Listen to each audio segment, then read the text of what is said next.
I'm just getting set up here.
I'm kind of tired and low energy today, but I wanted to get back to things. This is basically where I've left off with this backplane. This is a backplane I bought used on eBay for a couple $100. It's quite a nice one. It has automatic daisy chaining using a switch in the connector. So if you have a card in a particular slot, it will not bypass the daisy chain on for the bus grant signals and the interrupt acknowledge signals. These ones. You can see there's jumpers on the back lane itself for to manually jump those connectors, but the connectors themselves have it built in. So if the card is disconnected, it will short the in and the out, which means we could actually put the cards in any location and it should technically work. As long as they're in the right order, as opposed to being like, you know, not having any gaps between the slots, which is nice. I don't have the case yet. The case I've got on back order. It should be here in 2 weeks or so.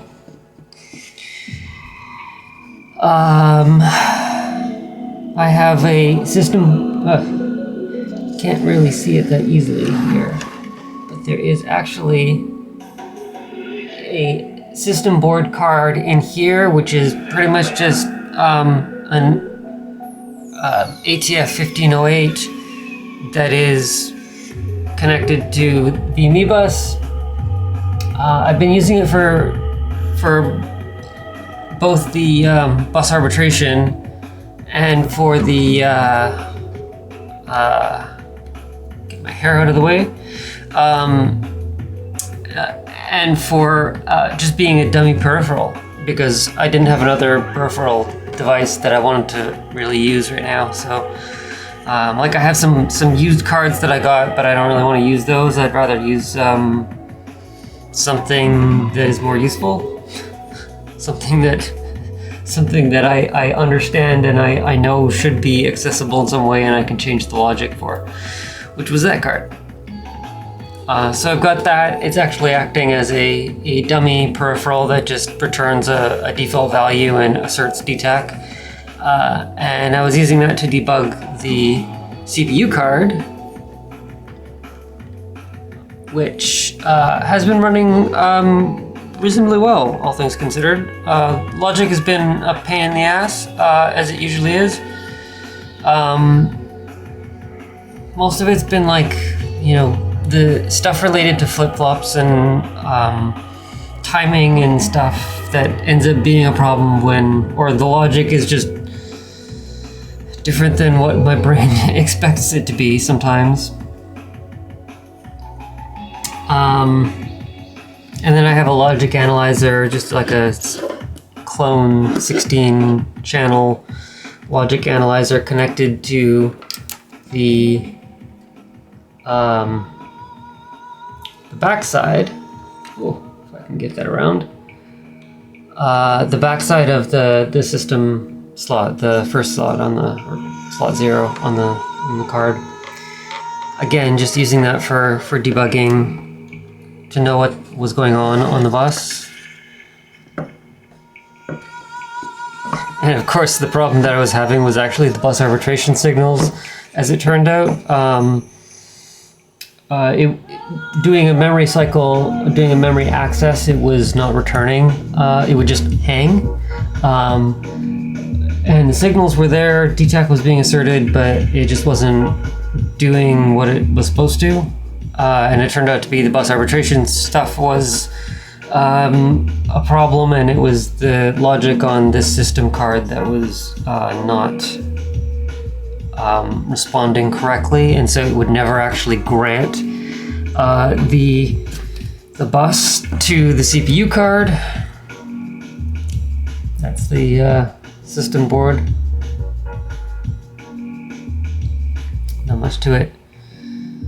The CPLD is connected to 8 of the data lines and then a bunch of the address lines. So it can only act as an 8-bit card, but not a 16-bit card.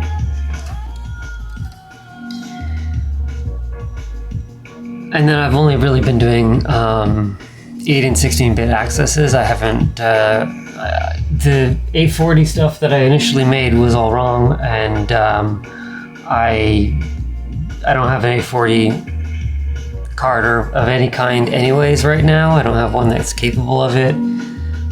The memory card and the compact flash card that I have to build also are only 8 and 16-bit. So I'll make the logic for the 840 stuff, the multiplexed 32-bit accesses, when I respin this board and I build a couple of the new boards. I had a problem with the FTDI. I ended up just pulling off the chip and putting this external one on that I had a headers for. I was trying to rework it so that the FTDI would be powered by the bus instead of by the board, so that it wouldn't constantly disconnect whenever I power cycled the board, which is all the time when debugging. So I'll need to fix that on the revision, but this is certainly less annoying. Having the external one is as annoying as it is having this little board hang off and that. And it's actually not, the board is not powered, it was just the FTDI was powered.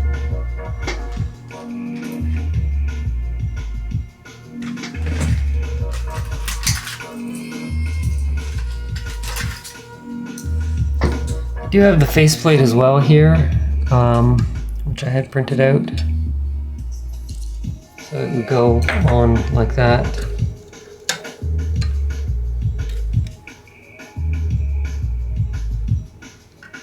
Doesn't really want to focus on it too well, but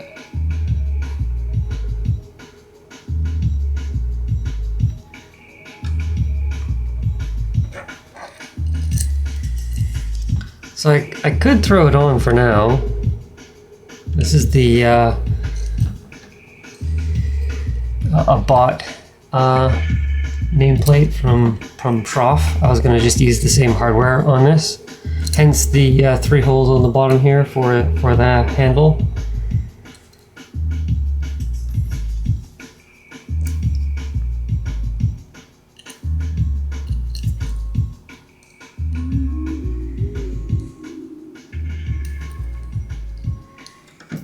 do that later though.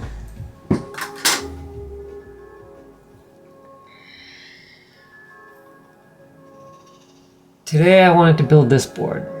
That's kind of my main goal. And I also have this to solder up. This is just an extension piece for these shorter cards.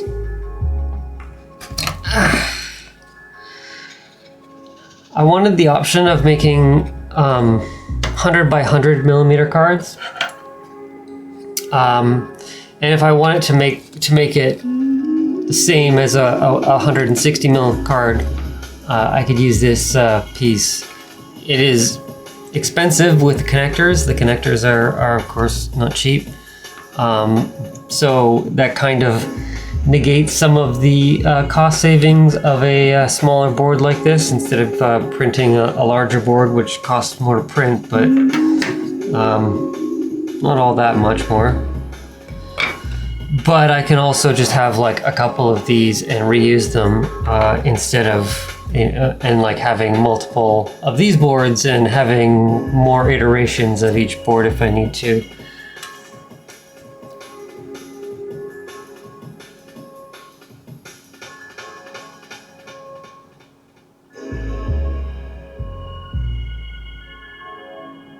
And then also, if I have a bit of time, I really should add a pull-up. I made a mistake on this board of not putting a pull-up resistor for the reset.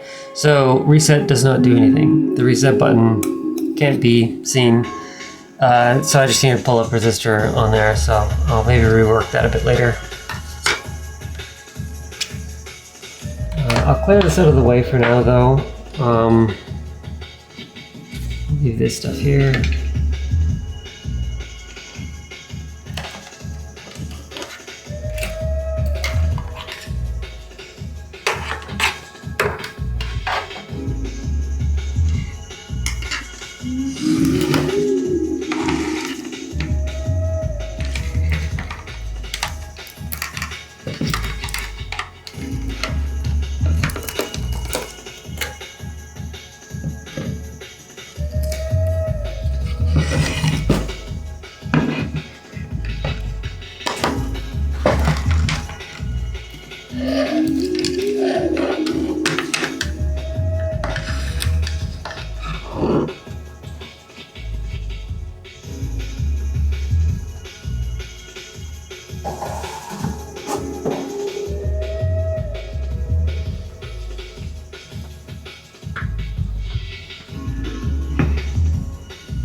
I went ahead and picked out all of the parts that I need.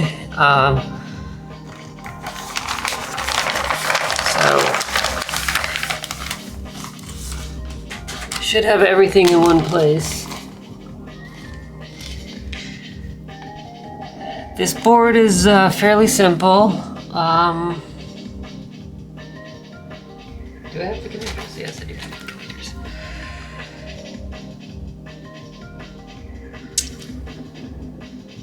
It should be all surface mount components. I'm not going to populate the optional DTAC timer.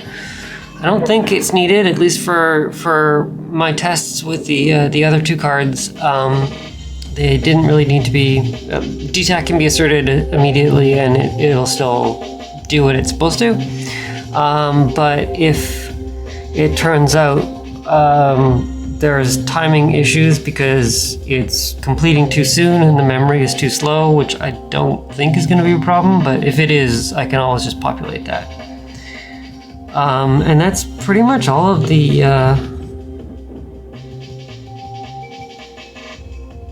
just noticing I have some big hole via things there, which I did not think I put. That's weird. Anyways.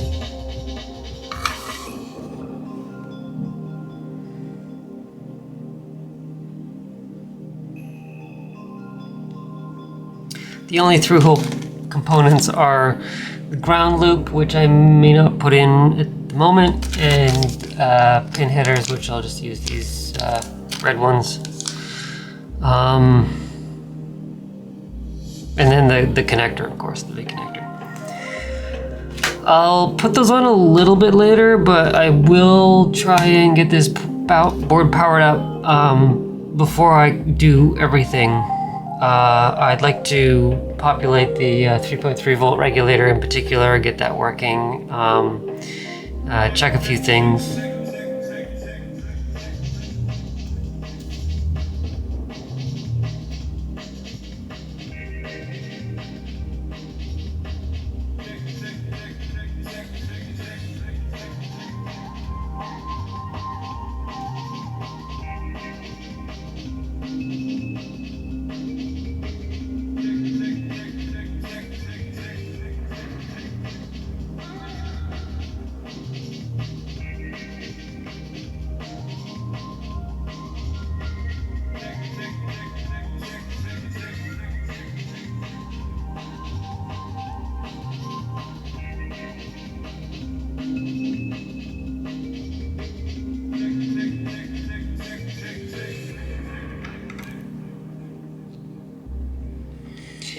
My super sophisticated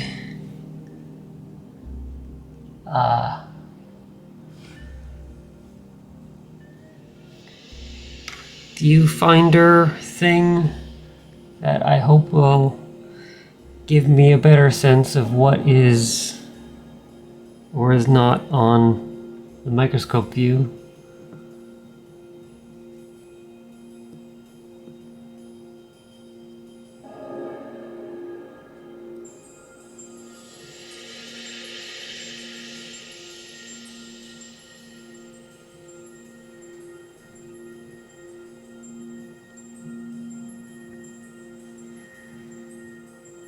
I am kind of like wondering if I should put the capacitors on first, put some of these small components on, and then do other things.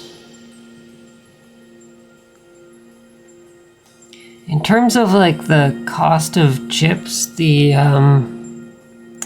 memory are probably the more expensive thing. I think they're $5 or $10 a chip, and then these two transceivers are a couple dollars each, and then these other ones are not too expensive, I don't think.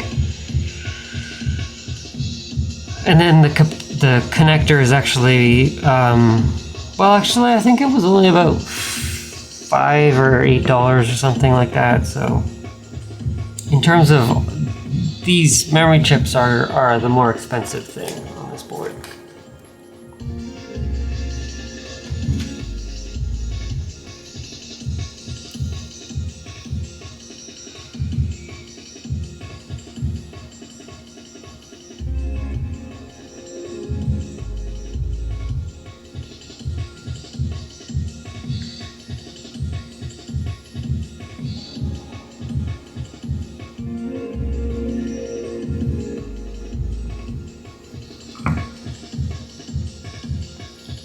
Also, I wonder, did I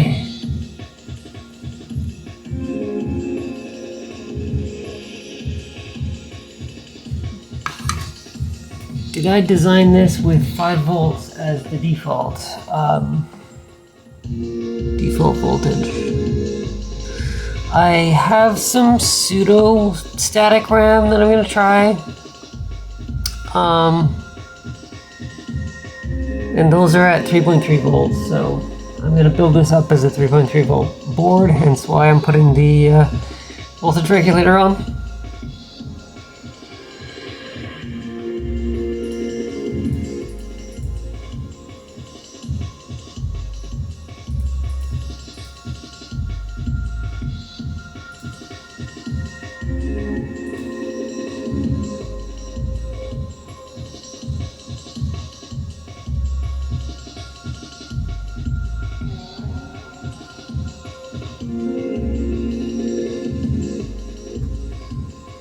Yeah, VMEbus is 5 volts by default.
So maybe I'll start with the regulator itself.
There we go.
Conical tip would probably be better here, but I just don't want to change my end, given that I'm going to be using this end for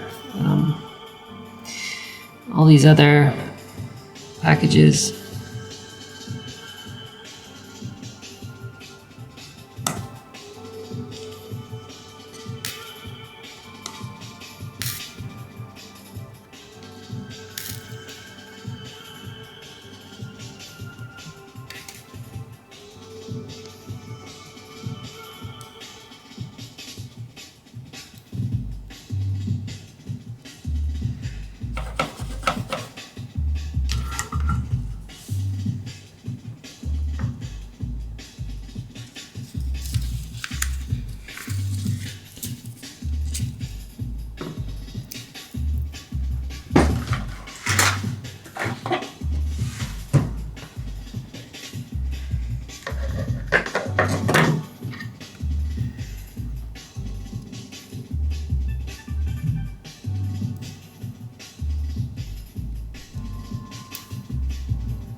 So I'll test the regulator.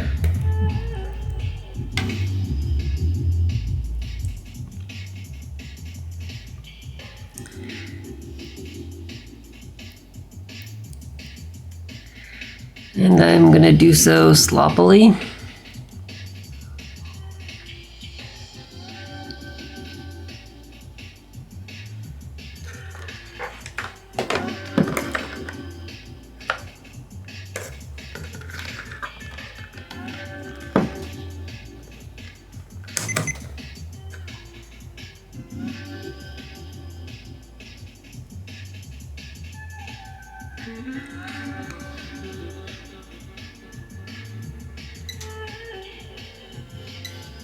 That's good, the light came on.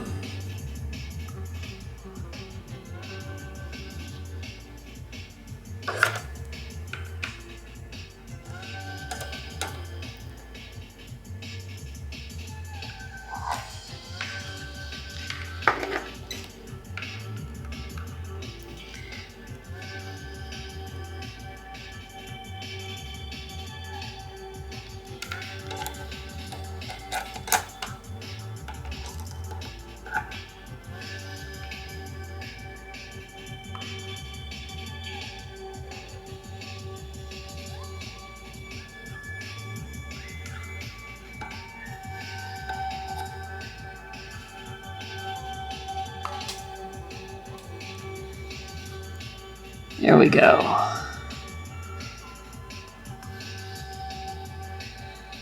3.4, good enough.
that jumper, I think the silk screen is backwards. It should say clock, no clock being the default, meaning not using the DTAC timer.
Come on, turn over.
The next mix is starting.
It's not human.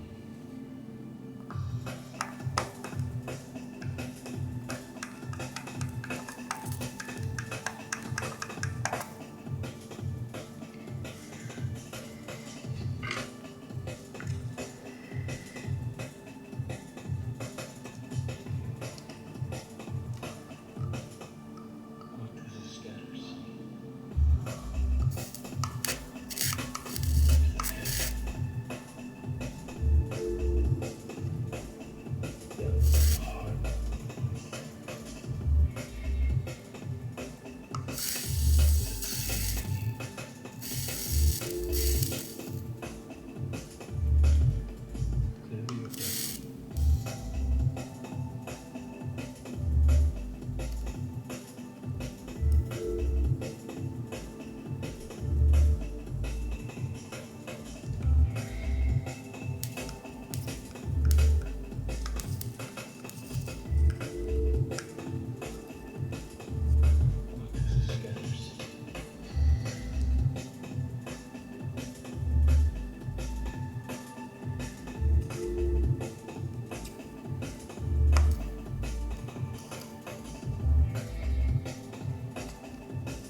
Oh, hi, Dinty. Welcome.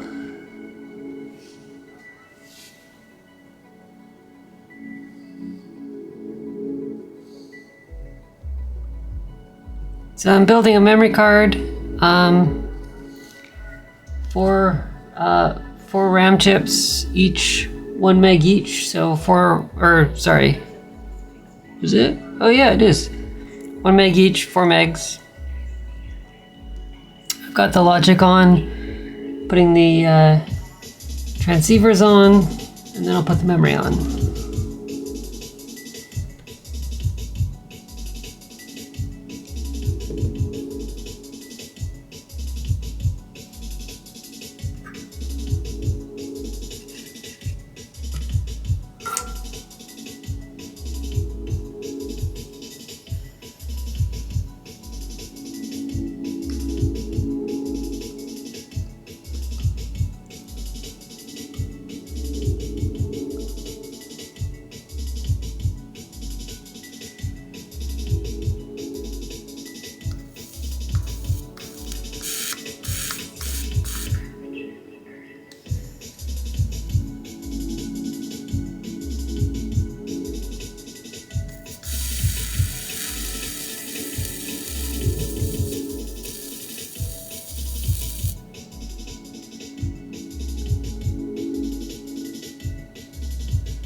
So these ones are actually supposed to be upside down. And pin 1 is there. And of course I do that. That is, if you can see it, the pin 1 mark.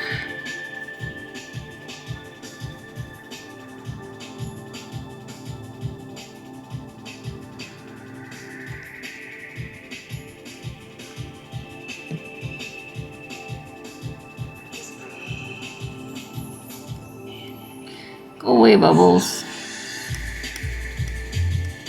love you in the sky, but not here.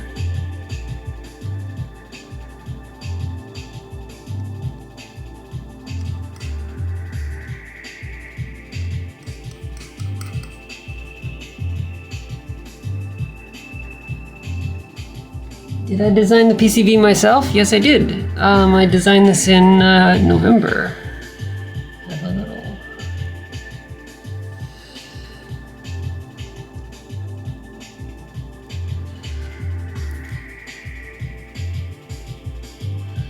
When I get done with this, I will show the rest of the stuff that I have.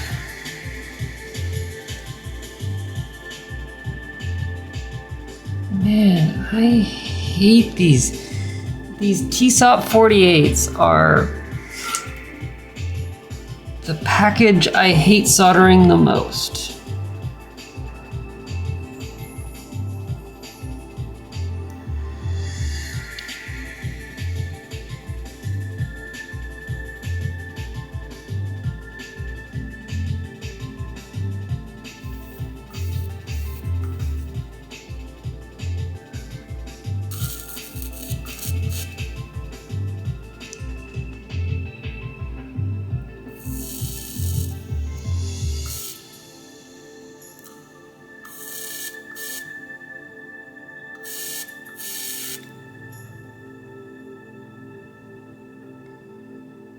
Oh, come on.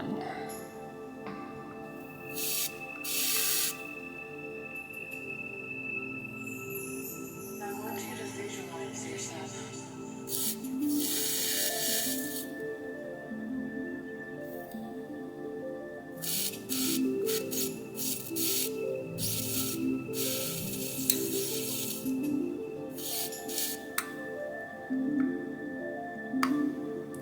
Just breathe.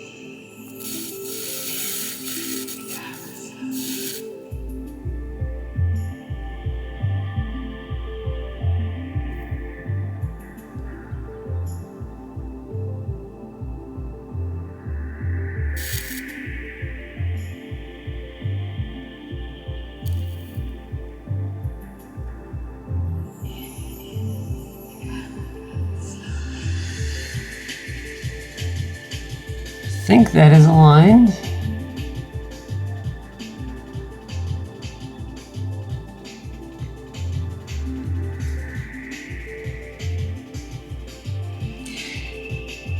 %90 chance I bridge some of these pins when I do this.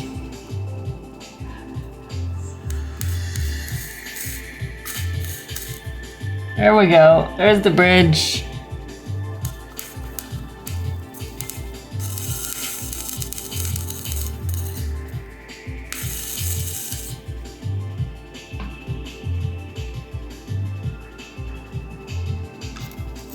Multiple bridges.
It's a little tight on the right side, but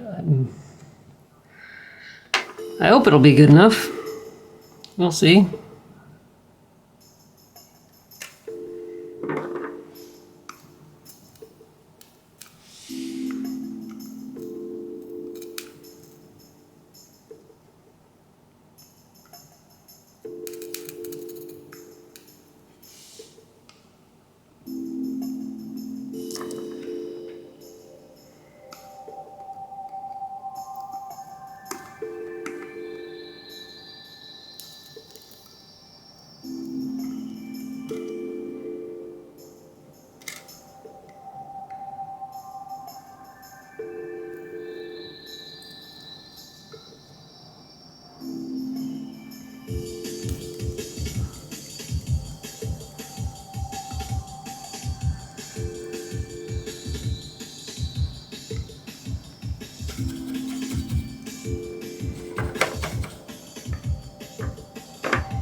Dainty says, I install PS2 mod chips sometimes and soldering wire onto the tiny CPU legs always ends up with multiple bridges. It's too tricky.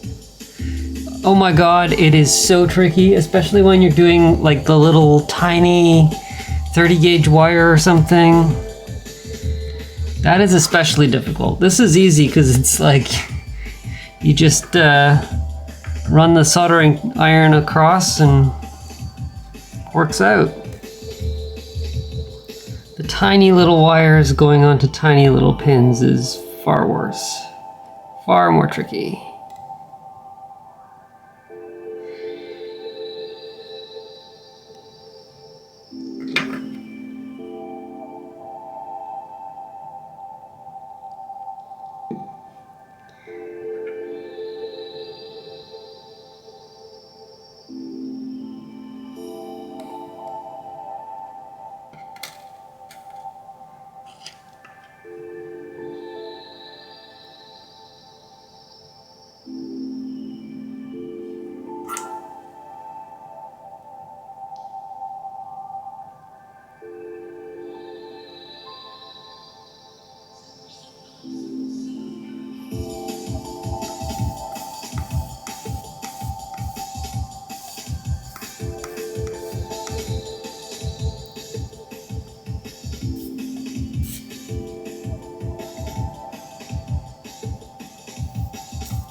Come on, eh?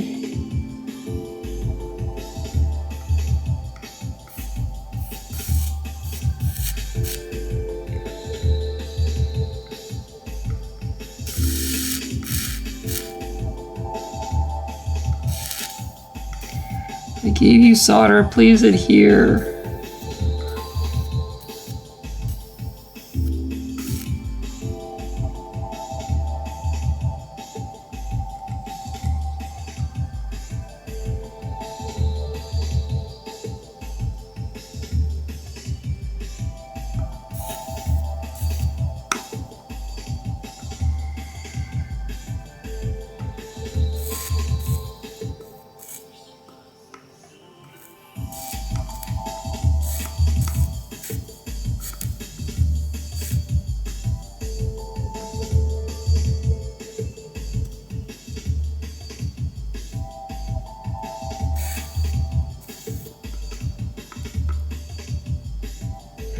There we go.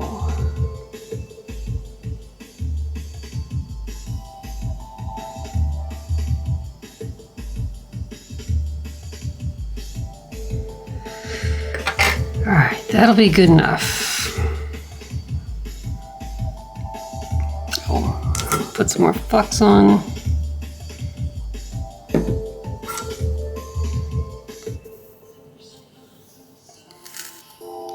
No. No.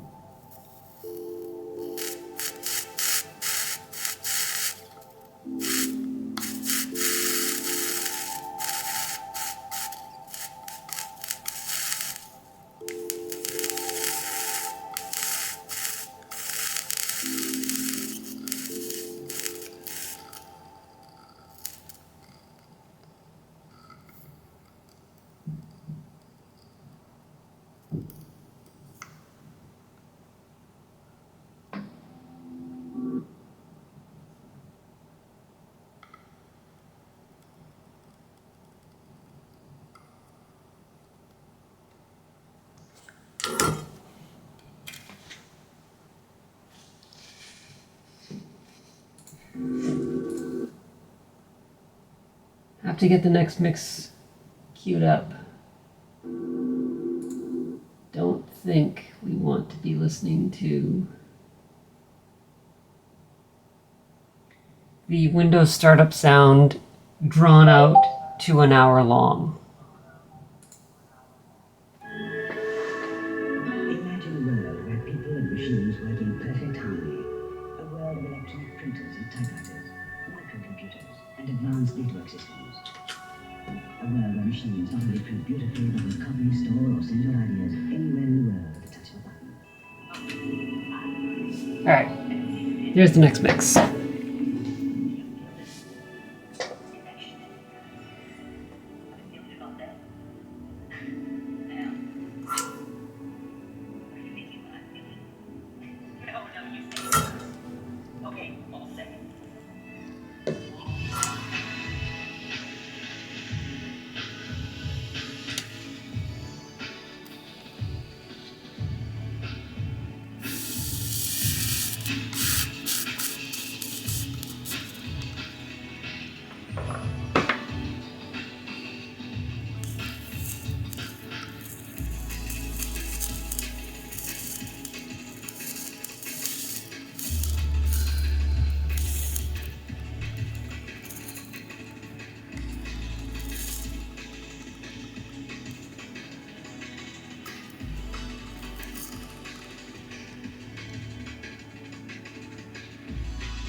Hopefully that's good enough.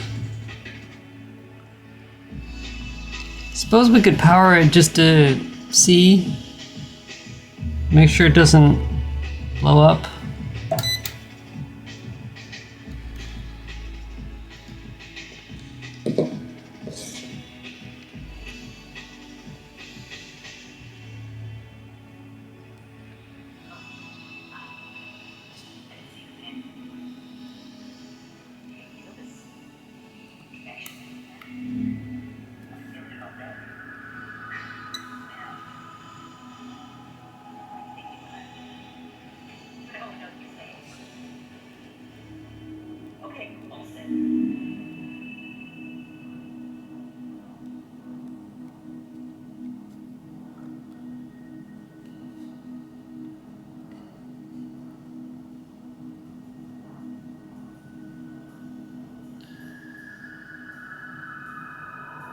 Just feeling the chips to make sure that nothing's getting unusually hot.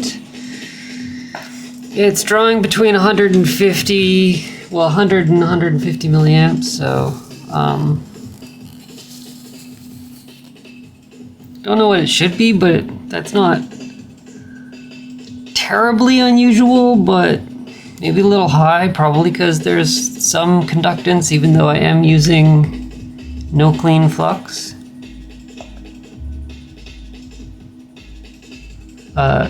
No clean liquid flux. I'm a big fan of liquid flux.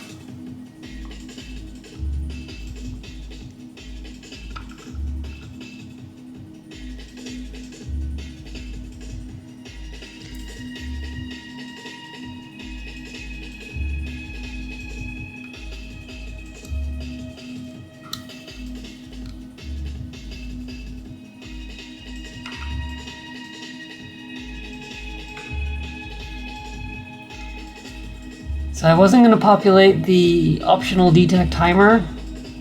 I don't think it'll be needed. There are the 4 memory chips left to do. A couple of jumpers. And then the big connector.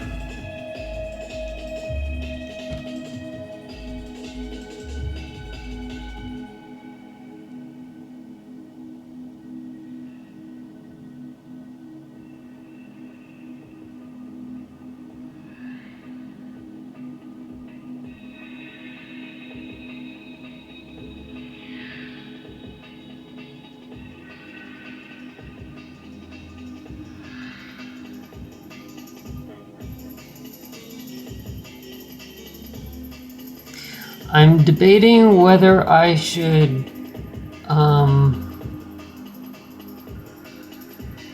put only one memory chip on in case this doesn't work, and then put the connectors on and then test it? Or just put them all on?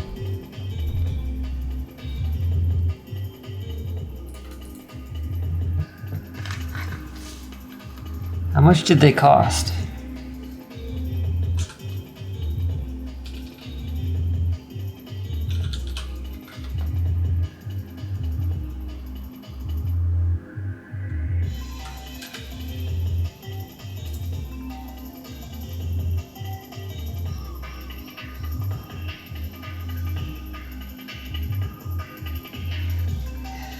They were $12.50 each chip, which is a little on the pricey side.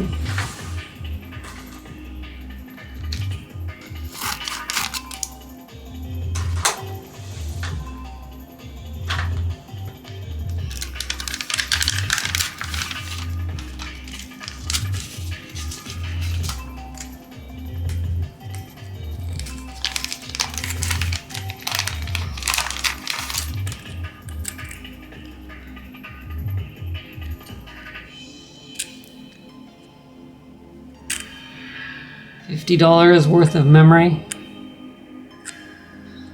That's for 4 megabytes. That's pricey.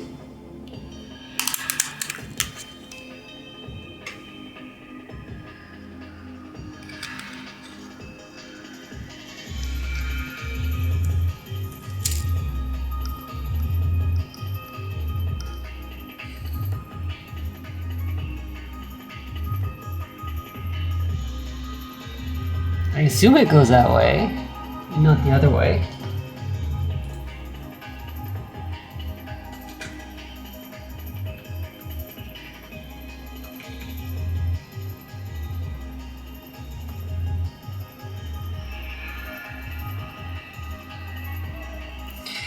Can I just say, I really fucking hate it when manufacturers have 2 dots that could both technically be interpreted as the pin 1 dot.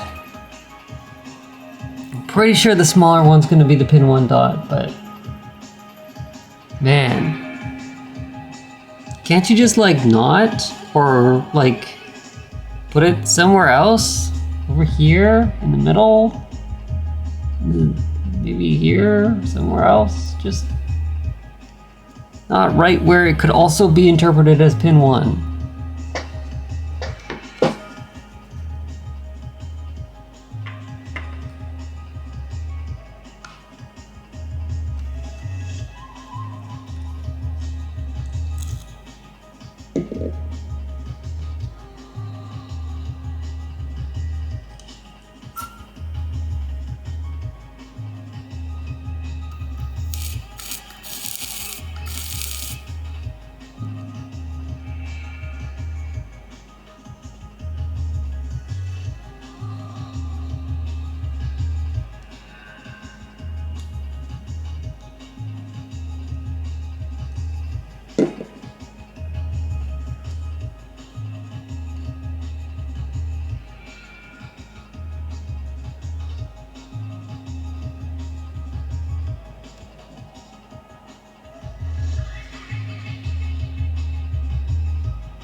Moved.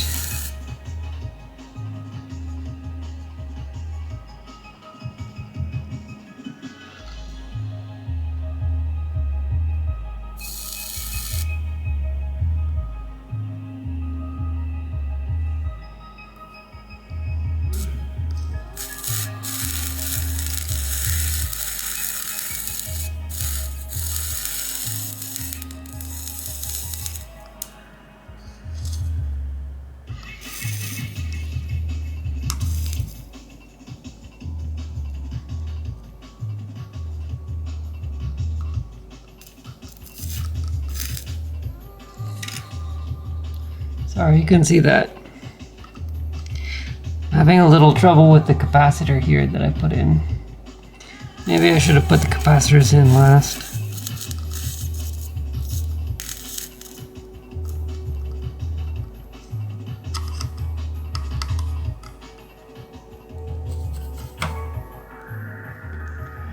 think I have a bridge there.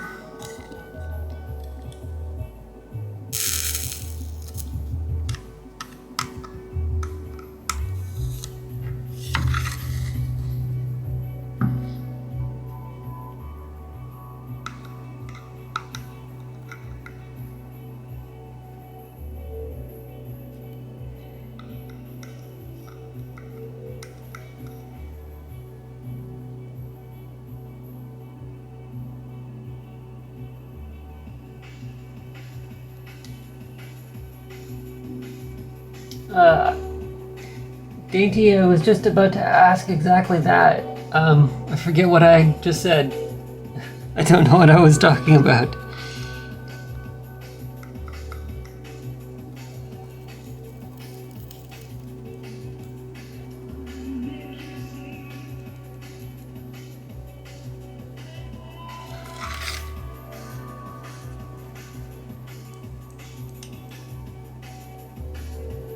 Yeah, the 2 dots.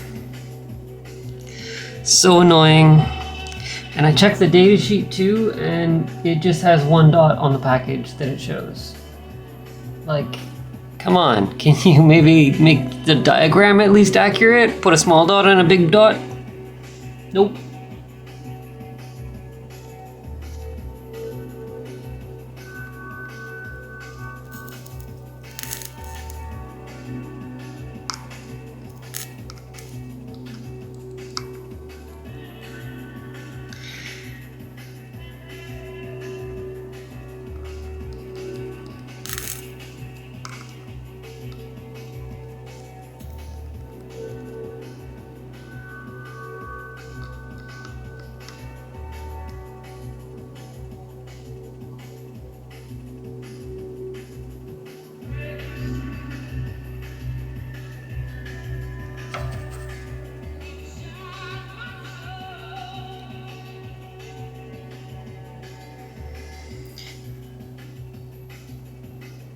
Okay, I will, I'll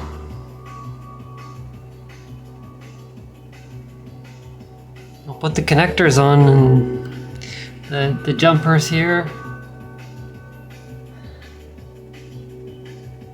Guess I can test it.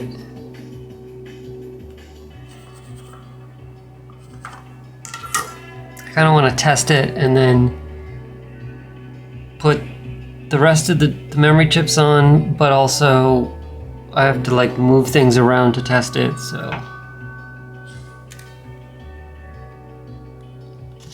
Kind of a bit of an imposition, but I will do it anyways.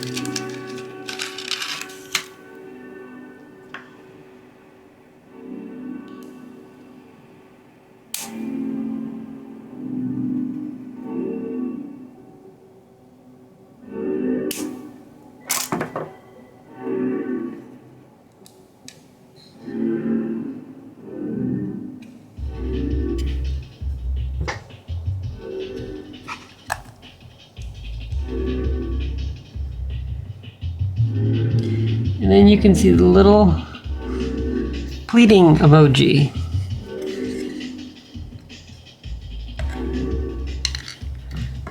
Damn.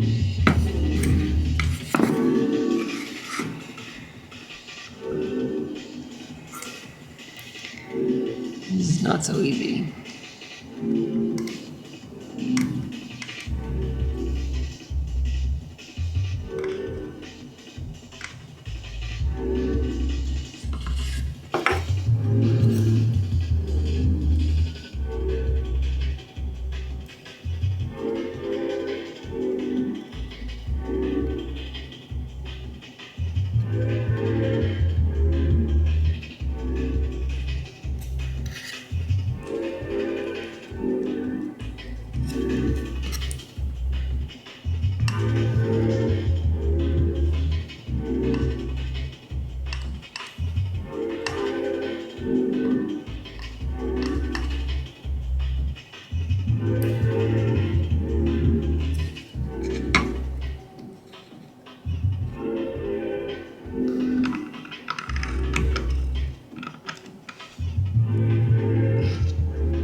Isn't it cute?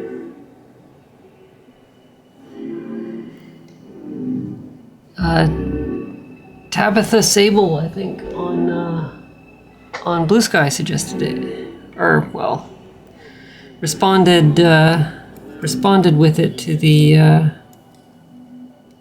name, and so I put it on the back. I need to get better at like finding clever things to put on the back of my PCBs with all of the silkscreen space that I have available to me.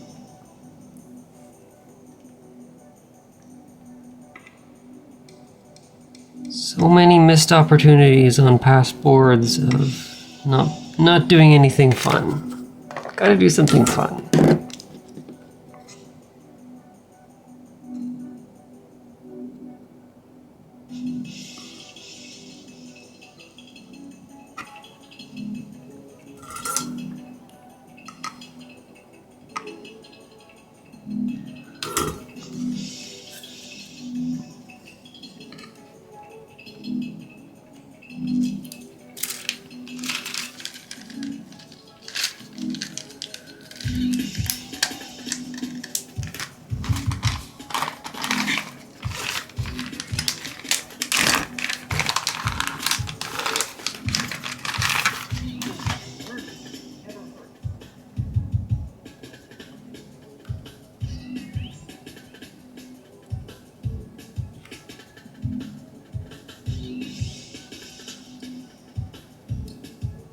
Big beefy connector.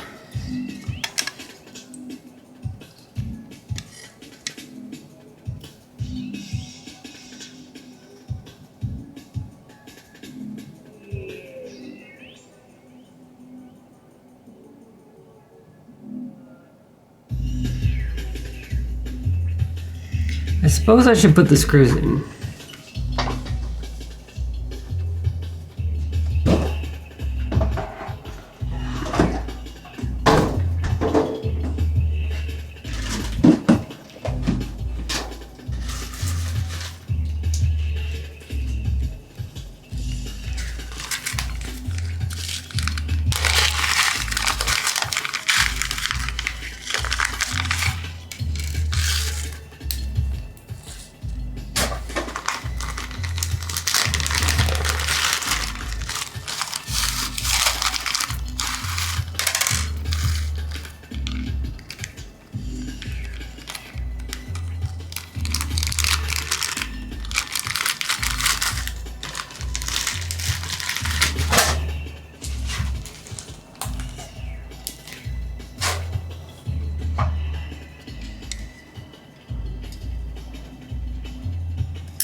Honestly, I really should change the tip to a conical tip instead of a flat tip like this for pins.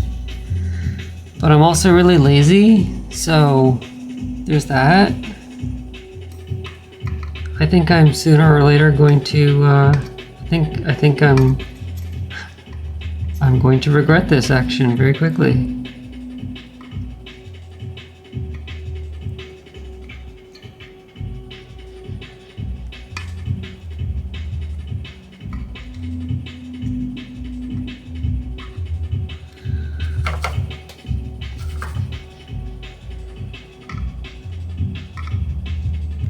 kind of working.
Ah.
So the board is dirty, but it should be it's no clean flux, so it should be okay to run it with the flux. It's mostly dry too, so there's that.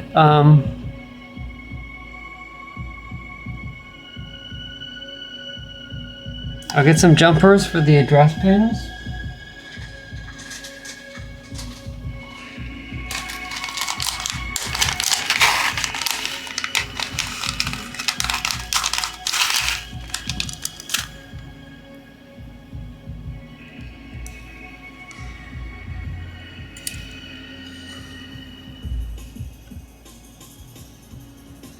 Do the red or the white look better? The red are kind of harder to see. Kind of like the white better.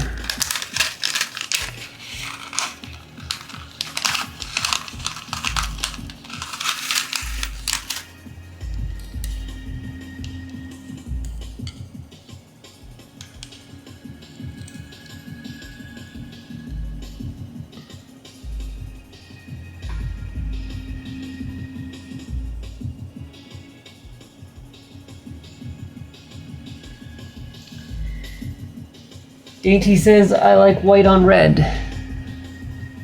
Thanks, yeah, it's a nice look. Now I just need to remember, or look up, how these work.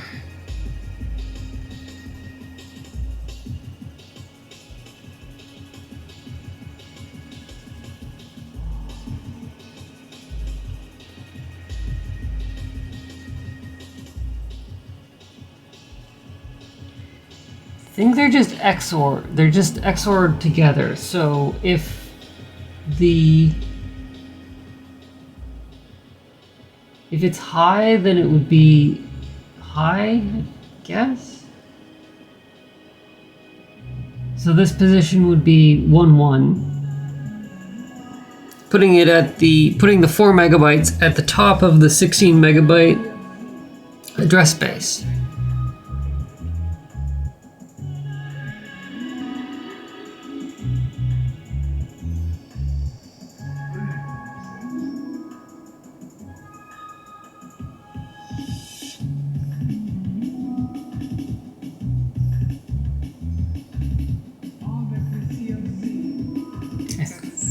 I think. I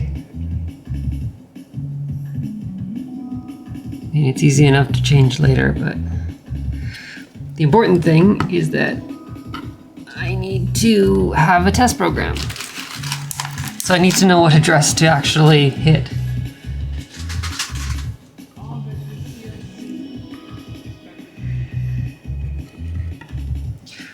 Suppose I could also just do a quick smoke test.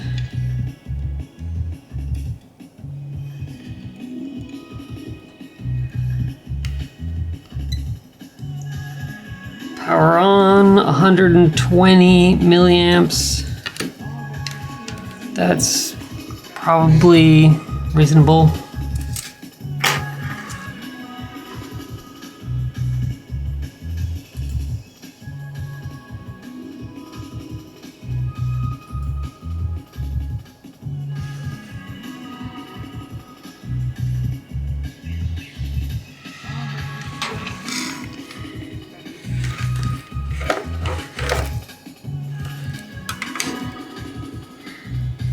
Those away for now.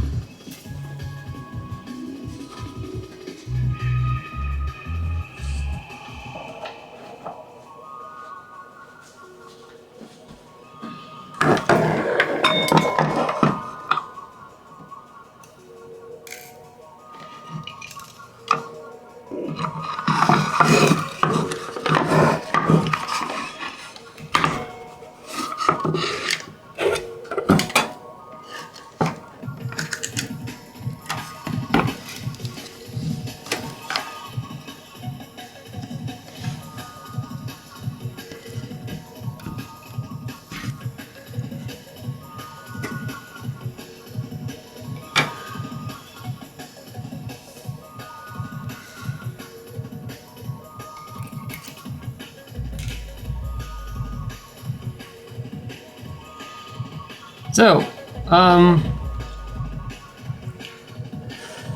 that is the CPU card that I developed earlier. Plugged into a off-the-shelf backplane, a used backplane that I bought off eBay. Also need the system board, which does bus arbitration. The CPU card will not read anything if that card is not in slot 1, slot 0. Does it have a label?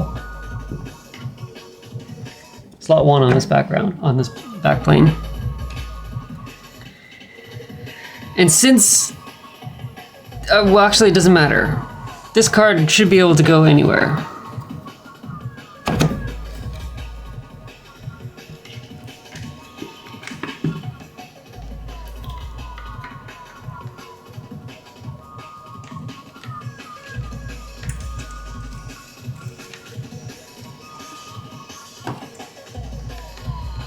Peripheral cards can go anywhere in the backplane, but the bus arbitration, so the resolution of which card has priority, relies on daisy chain pins through the backplane. So there's each connector has an in pin and an out pin, and rather than being connected through all the connectors, they're daisy chained through all the connectors. And this backplane actually has automatic switching. So there's actual switches built into the connectors. When you plug a card in, it will be connected normally. If the card is disconnected, then those in and out pins are shorted together so that it just skips over that slot, which is rather convenient.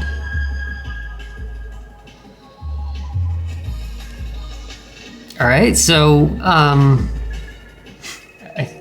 think that's it. Which is powered on. See if it blows up. It didn't blow up earlier. Gave 120 milliamps. On our power supply here. So what are we getting?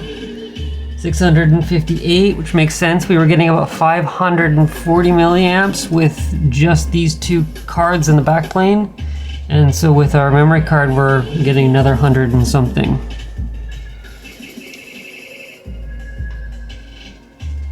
No explosions, please. Helena handbasket, yes. It has not exploded, so that is always a good sign.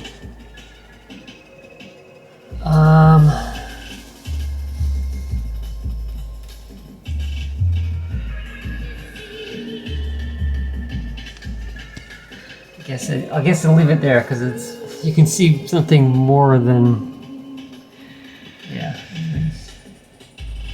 Computer desk view.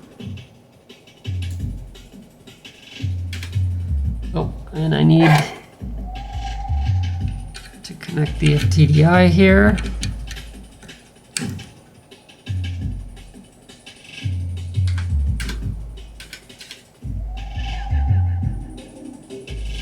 Okay, so we're booted. The CPU's running. We're talking to the CPU.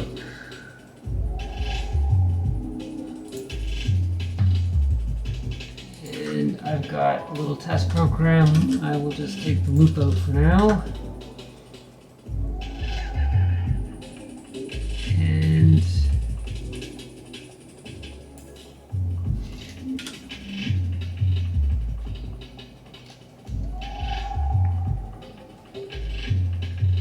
this is a 16-bit card using the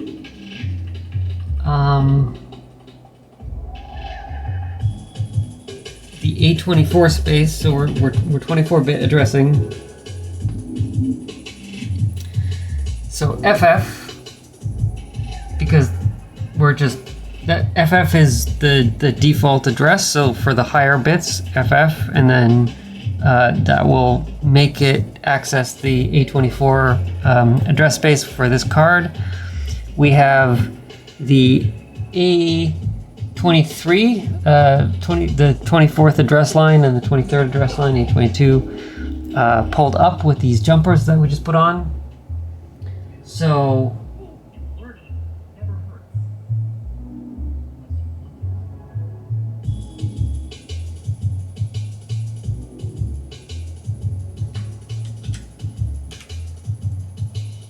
C0 should be this card, I would think.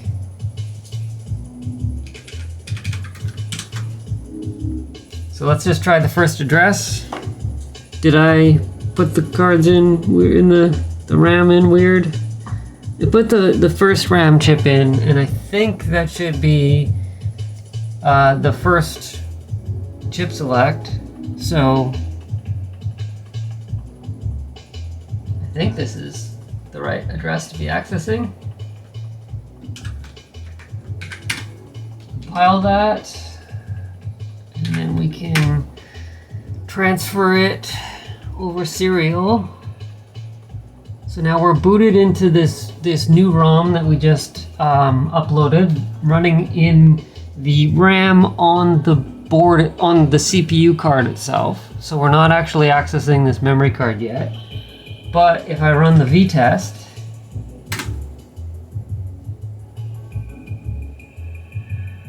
well, that is interesting. That seems like it could be right.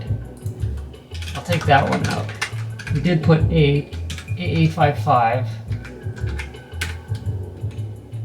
Try this again just to see.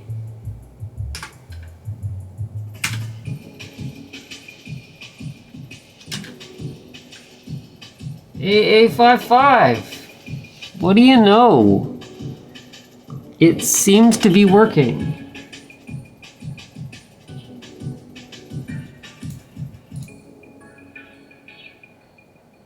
We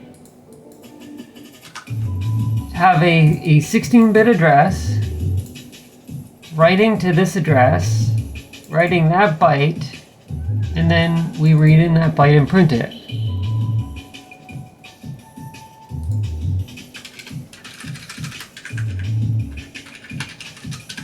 What if we make the little loop?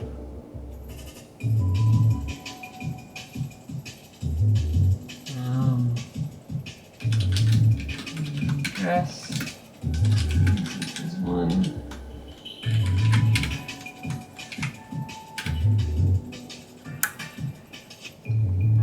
In order to actually load the program into RAM, I need to be on the monitor program that's running on the flash chip on the CPU card, or else it will overwrite itself when it's loading it into RAM. Well, I mean, technically I could load it into like a different address. There is a way to do that, but I'm not. It takes more work. Reset the board. Then I can load the new ROM. And then we are writing sequential addresses. We should be. I mean, it should start doing 0 eventually. That's what we would expect. Eventually it would fill up a megabyte of RAM, and then it would start printing zeros because there's no RAM populated to that area. But I don't know how long that's going to take, because we are running at 12 megahertz here, which is not the fastest. Also, it's really slow to do these accesses because I haven't optimized anything yet, so. Is it ever going to end? Maybe I should have had it print the address so I know where the fuck it is in this whole goddamn big loop. While I let that run in the background, I will add the address in there.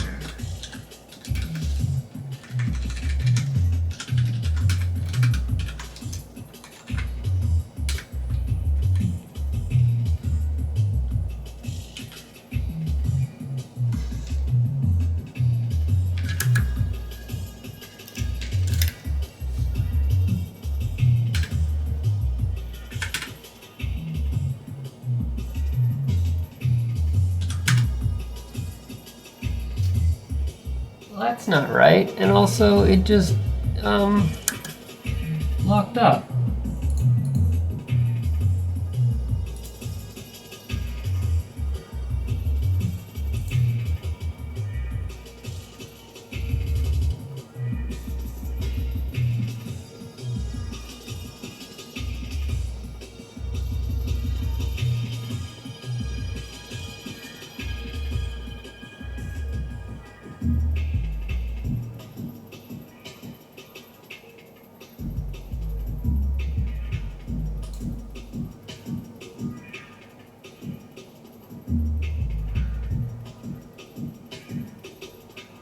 What the hell? That doesn't make any sense.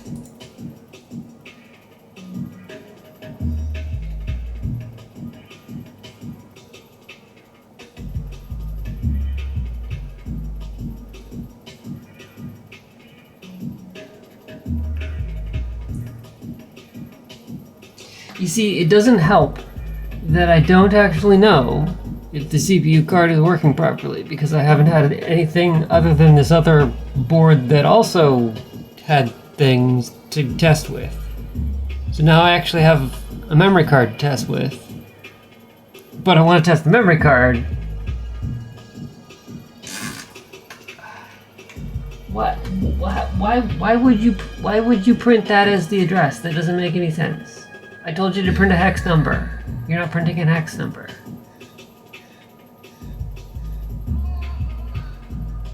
You're printing an ASCII number. Or an ASCII character thing.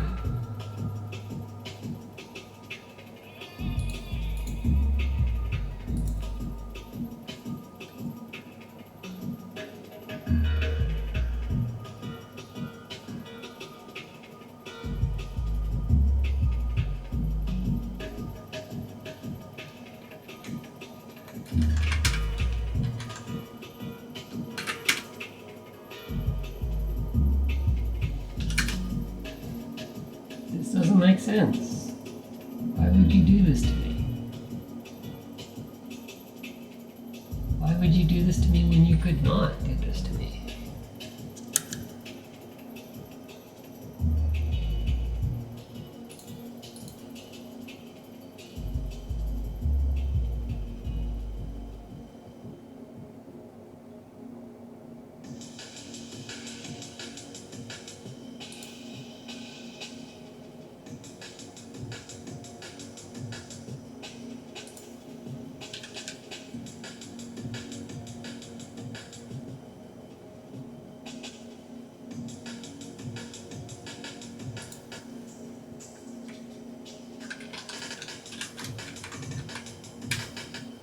Make it something else? Will you eventually do the right thing?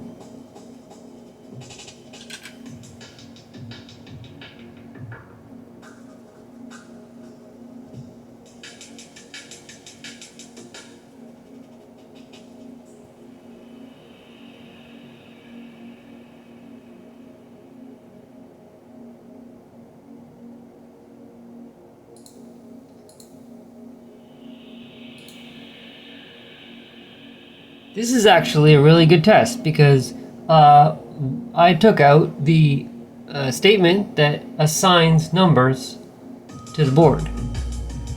So everything that we're reading back is what we previously wrote, which is good because that means that it did actually take this memory. It's just moving really slow. So let's make it go quicker. Reset the board. Load it. Oh, god damn you.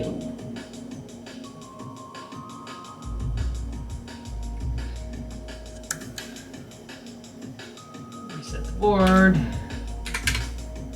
Load the program. Loads it.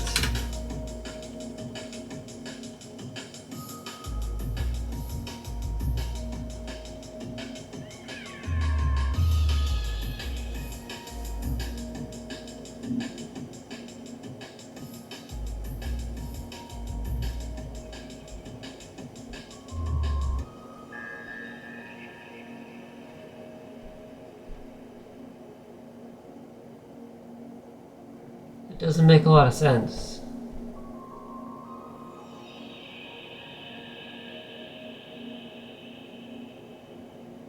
It's writing AA55, which, or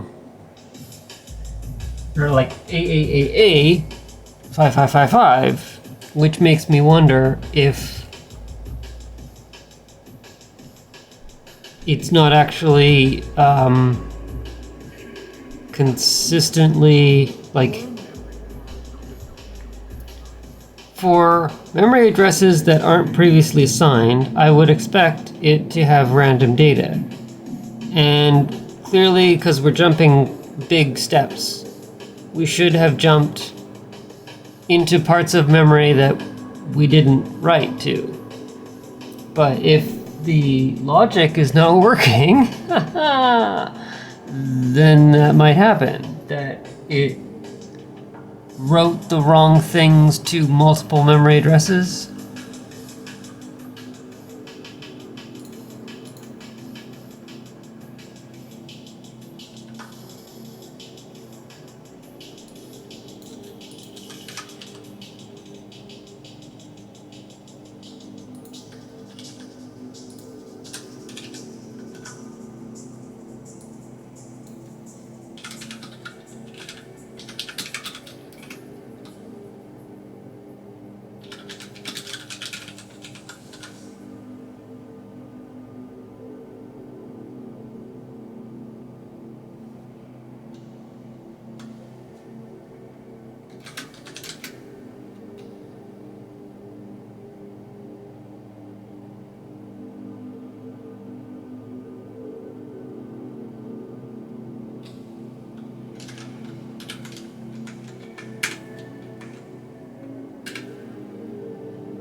That's always beautiful. Love that.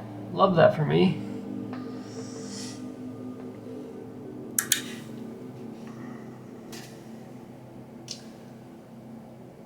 It immediately just hung, which again, it could be a logic error in the CPLD for the CPU card.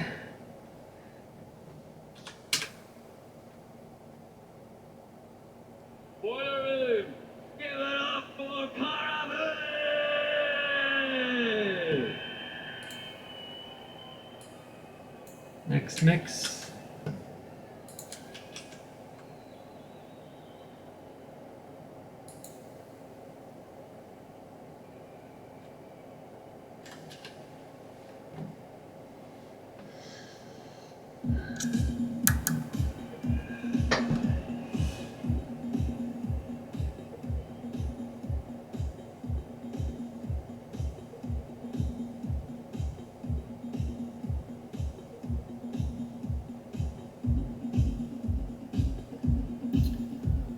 Why would it hang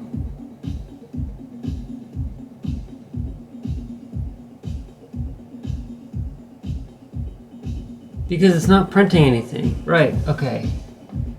So let me not actually supposed to print anything.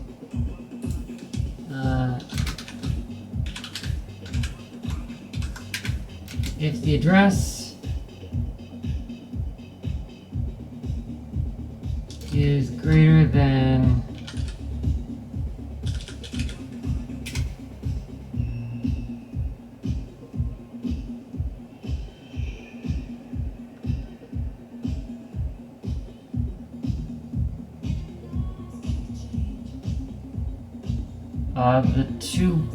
the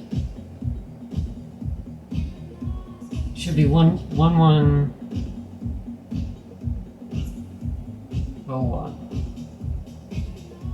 which is D 0 0 0 0 0.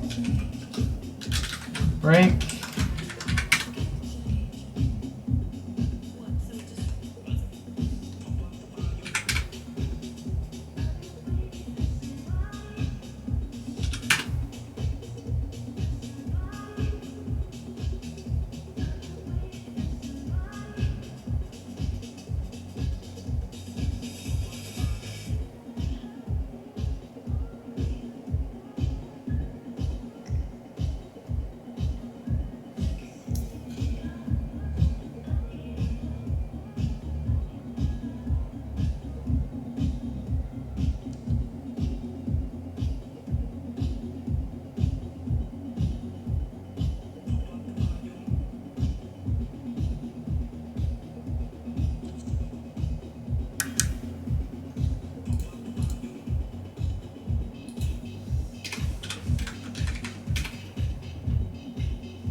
Okay, this should be really quick. There should not be a lot of iterations. There we go.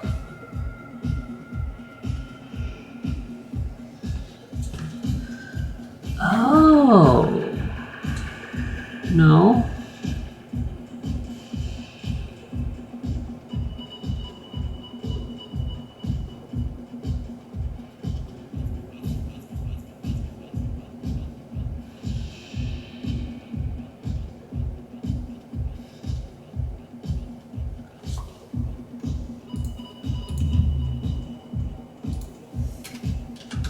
It's irritating me to no end that that address is not printing correctly.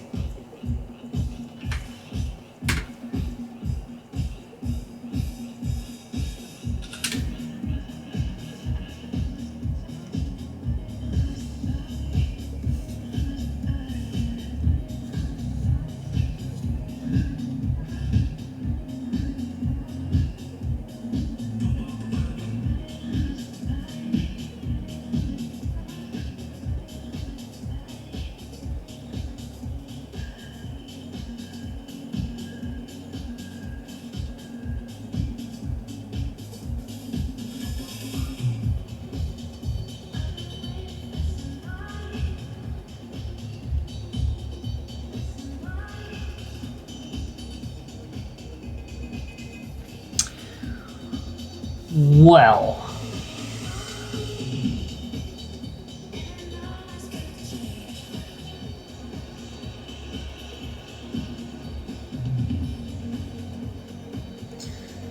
Something weird is definitely going on, but it kind of makes a little bit of sense.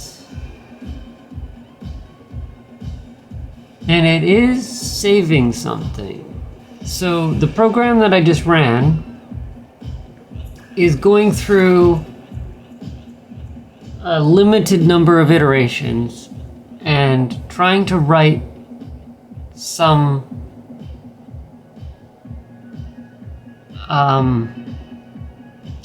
data which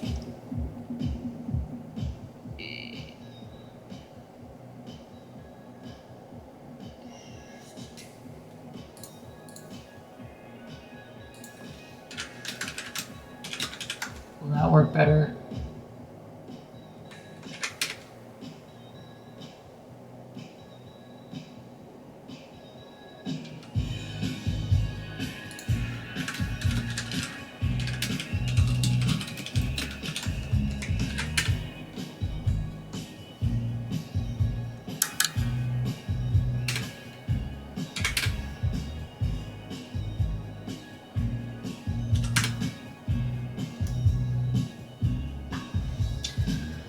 No, that does not work any better. Yay, great.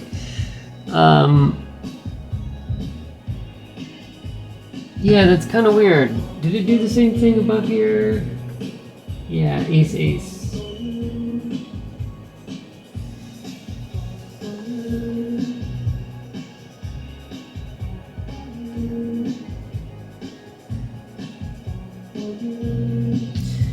So it's definitely not, I suspect it is not running the code correctly. Like the CPU card is having some kind of problem and is not doing what it should, because if it was doing what it should not be truncating the first numbers as it is.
Sigh.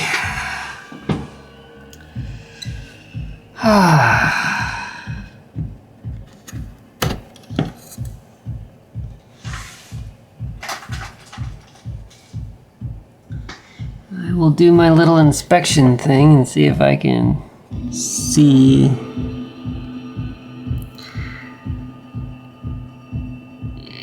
any soldering mistakes.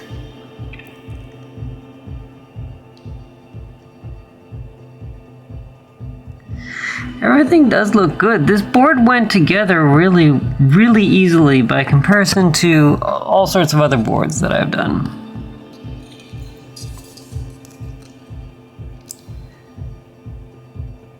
I had minimal issues, minimal bridging.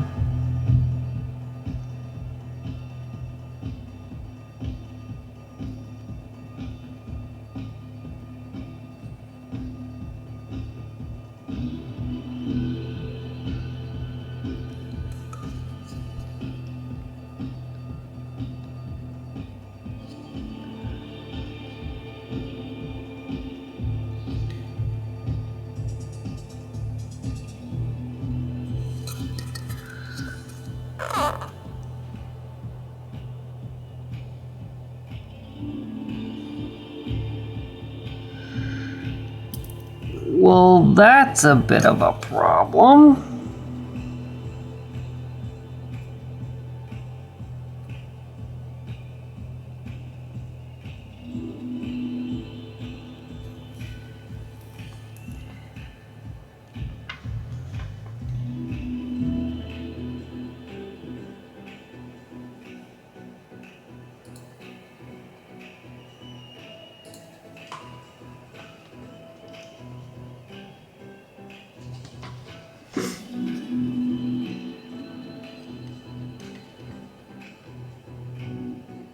Don't know how easy it is to see that. It's probably not all that easy to see that.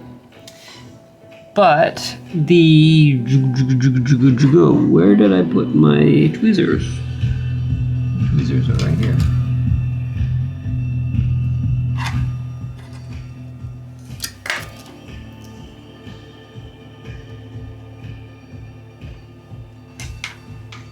And now my microscope is not updating.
There we go.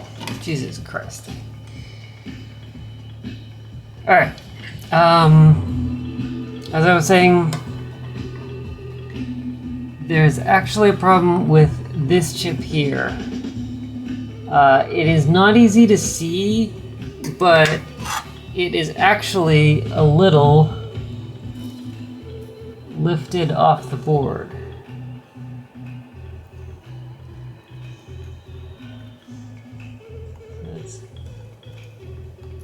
These ones here, you really can't see that, can you?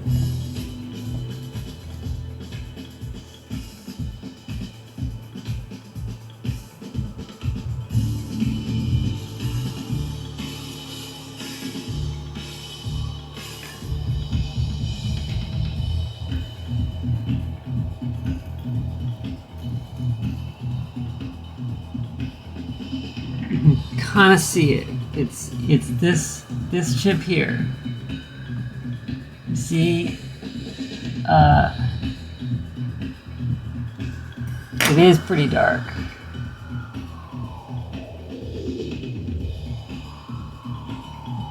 But it's really hard to actually get that on camera because there's a giant effing connector in the way.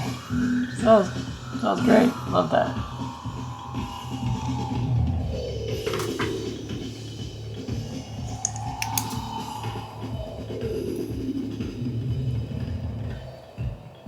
There, you can see from there, I think, that some of the pins are a different color. There's that third from the bottom. So,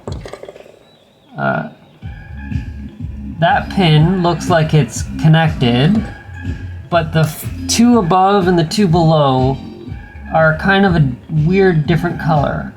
And they are definitely not connected. Those are not soldered. The chip is actually sitting slightly up from the board. It's hard to really catch it, but it's just ever so slightly too high. And I don't know why it is. You can just see underneath the chip there, if you can just see it.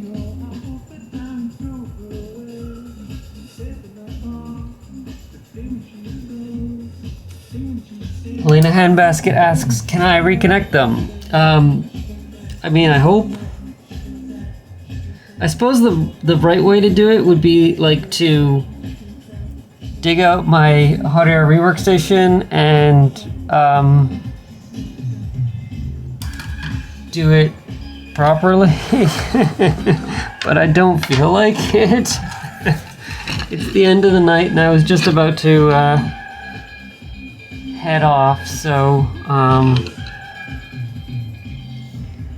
I will instead try and hand resolder it and see what comes of this.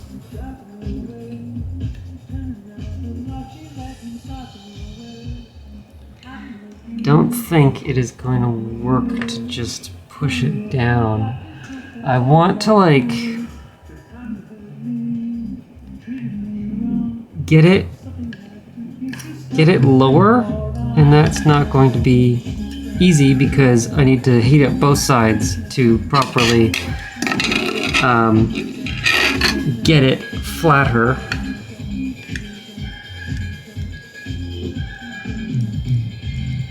And that's where a hot air rework station really comes in handy. And I have one, but I just am too lazy to dig it out.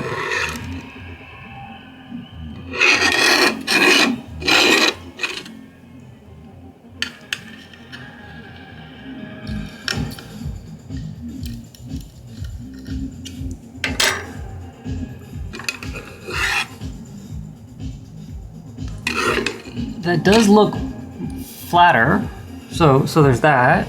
I'm gonna just go with it.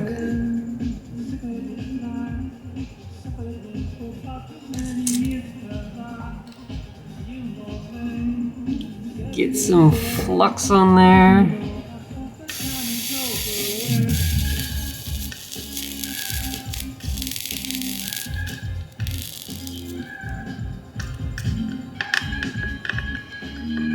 And we got a bridge. Of course we got a bridge.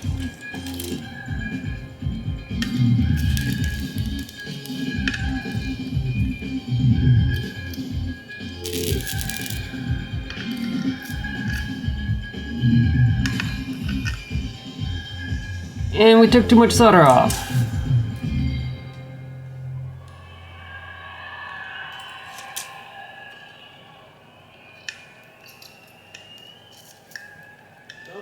How you doing? This is incredible. Thank you so much. Thanks so much for being here with us.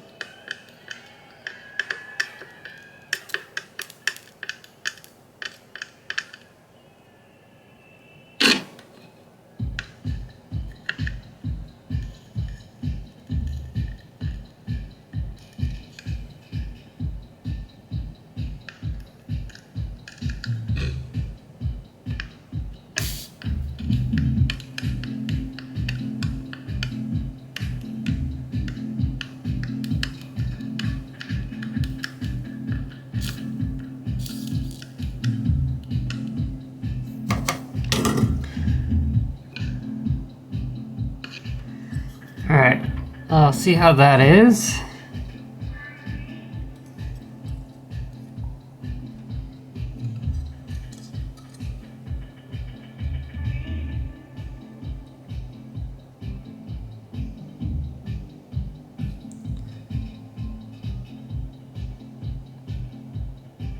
That definitely looks better. Looks like they're all connected. Looks like there's no bridges.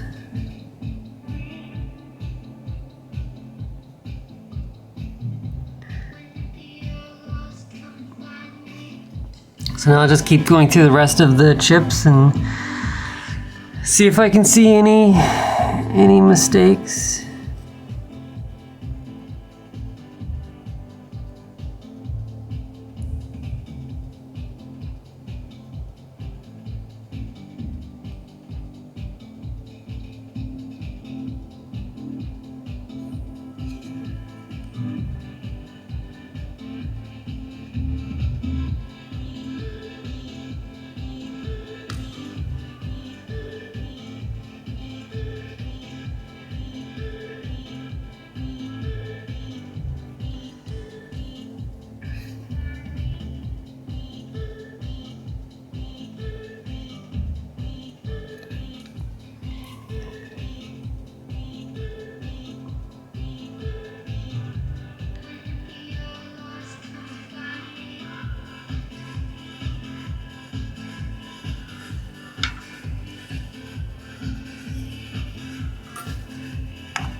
All right,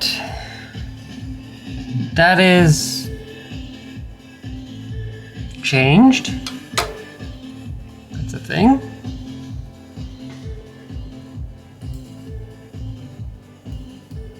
So it was this chip, and one of those pins was one of the chip selects, like the chip select for all of the chips.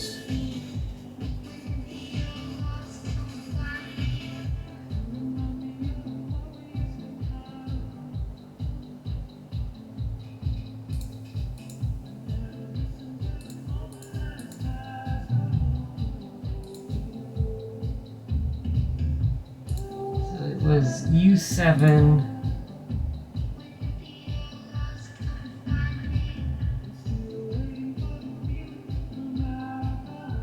It was probably C and D, which, yeah, I'm surprised it would have worked at all. So it must have, something must have been connected, and maybe something else was not connected. I don't know. We'll see. I'll give it another try.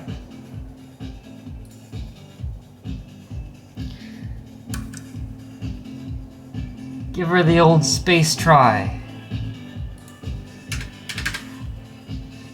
Power would be a thing. Here we go.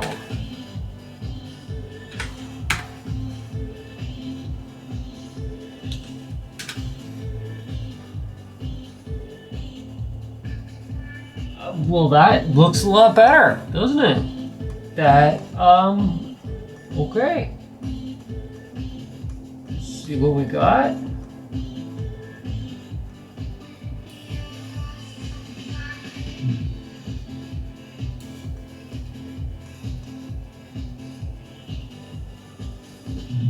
Was that the one that I just did?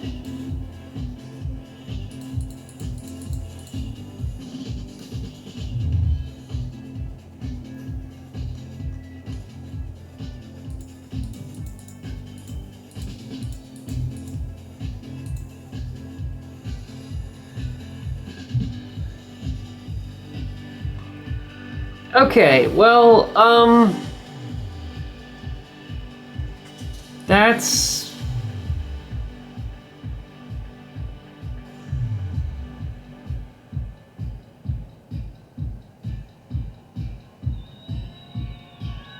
That's not necessarily better. I mean, it's more...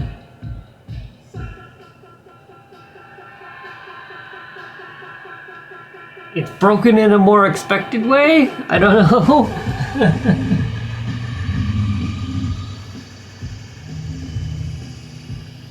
The funny thing is we have some of those AAs and 5.5s in there, even though we're not actually writing them, and even though it should not have held its memory during the disconnection. So why is it still sometimes reading AAAA and 5.5.5.5?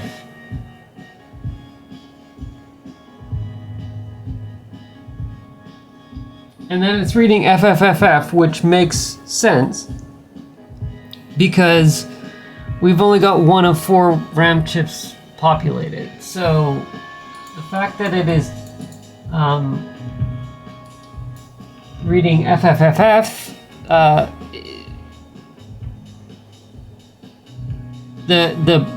all of the output lines are pulled high.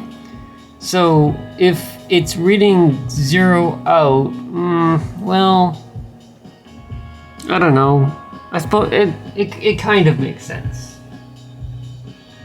But then it seems to start printing the addresses correctly or sort of correctly, which this doesn't make any sense. I have a strong suspicion that there is a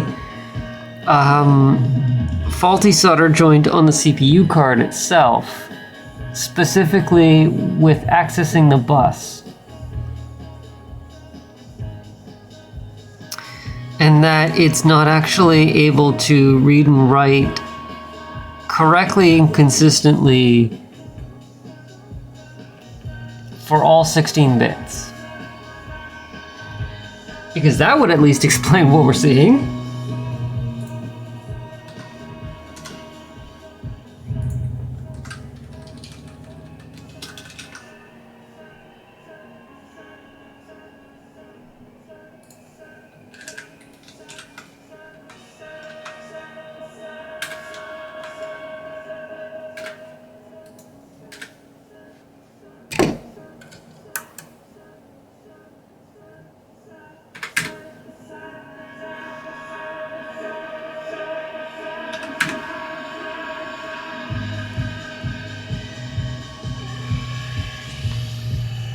Yeah, it goes for a bit and then it hangs, which, yeah.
What the shit? Ah!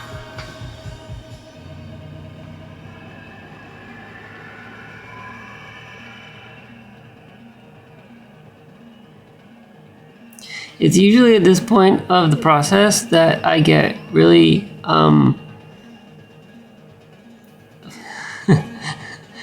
self-critical and all of those things about myself.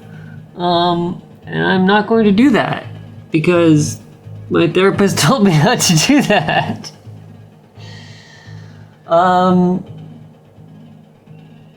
Yeah, I would have expected it to, at this stage, because I was just accessing FFD, which should technically be accessing the RAM chip that is not populated, and yet it is reading what I just wrote to the bus. So that seems really weird, and I wouldn't expect that to have happened.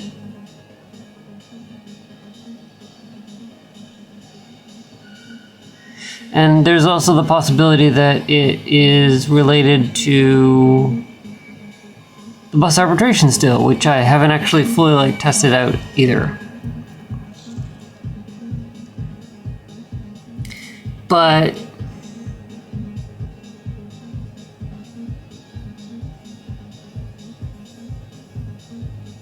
yeah, this is I guess I'll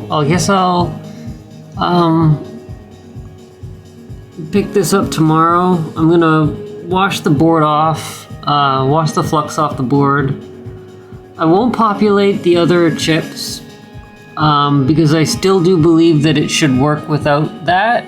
I expect it should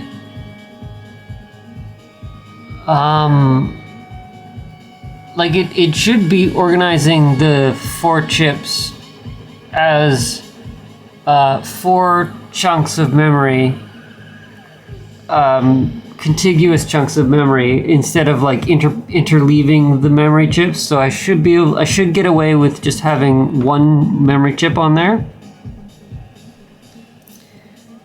And then I can like debug further, and I'm gonna have to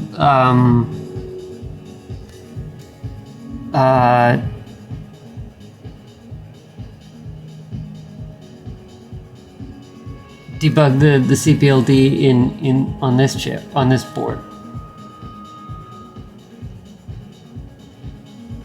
Thank you, Helena Handbasket.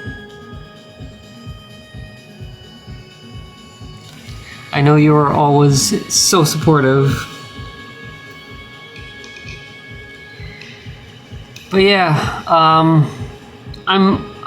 we did see some activity out of the board, so I am confident of that. I guess I could actually also just take a quick look at some logical analyzers.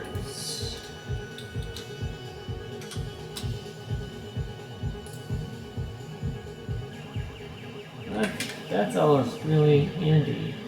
No, don't send. Are you gonna... Oh, well that would be a thing, you know? You could always just connect it, and then it would actually work. There we go. Okay.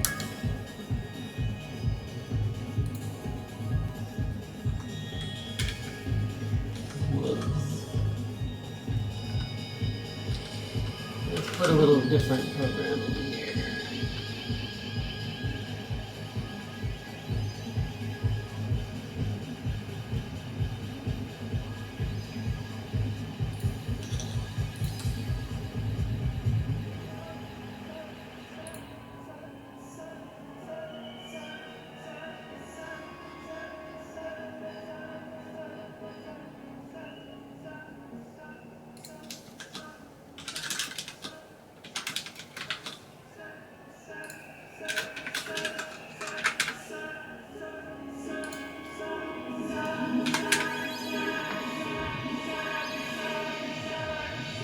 So my hope is that this program will just continuously write memory to the card and just loop over and keep repeating.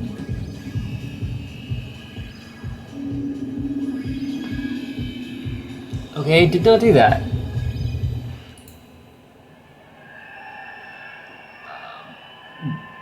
Okay then.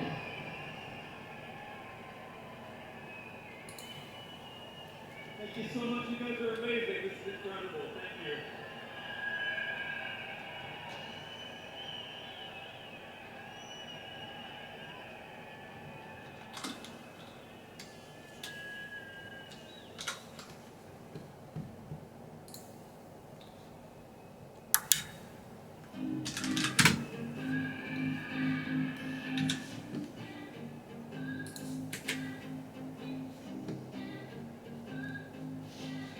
Okay, there we go. I got something. So we can at least see something.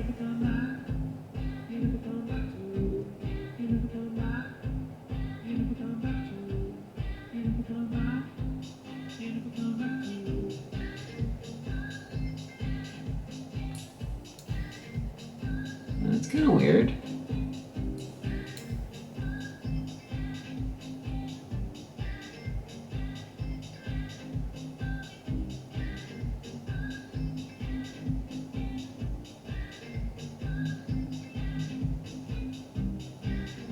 B-air, what?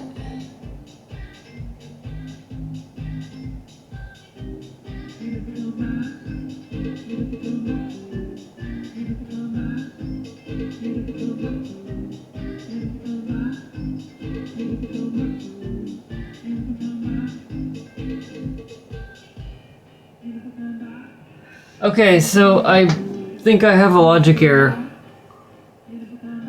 because it is asserting B-air and DTAC at the same time, and it's not supposed to do that.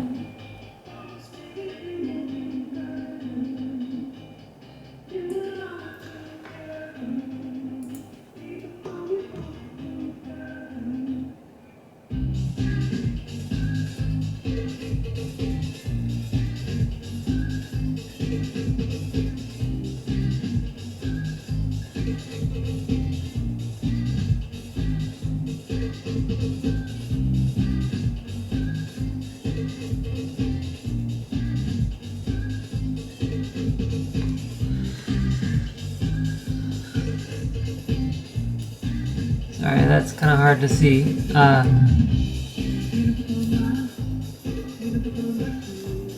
That's the logic for B-air.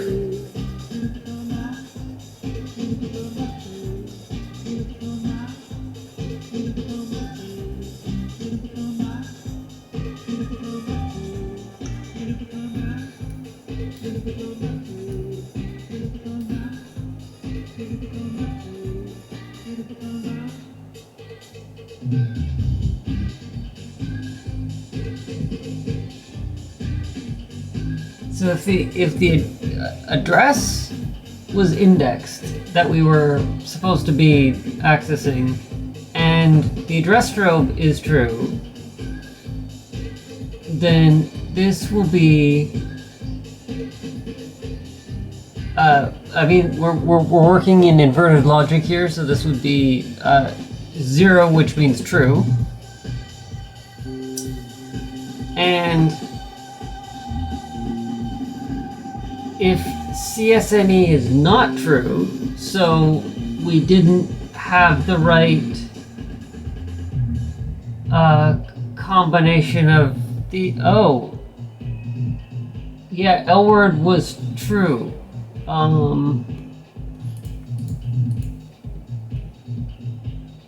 No, L word was not true. Was L word sometimes true? No, L word was never true. Okay, so that's not the thing.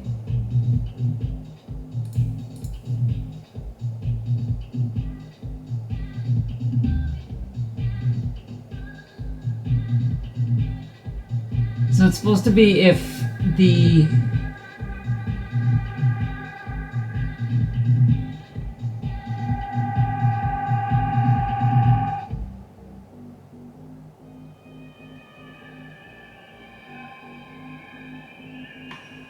the address modifier was not the right one.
What?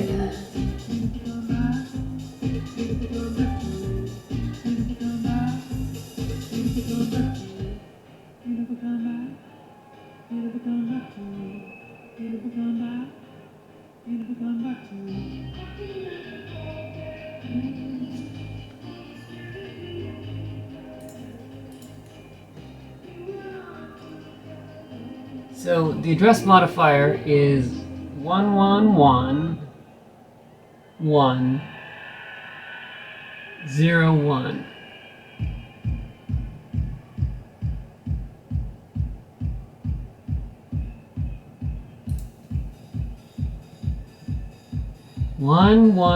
One, and if only one of these is 1, then that should be 1. So it should be 1.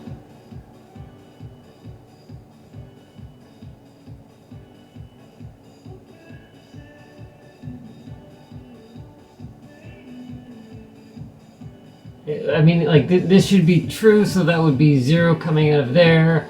And if this was not true, that would be 0, so then that would be 0. This would be 0, so CS should be 0. This would be 1, which would make this true.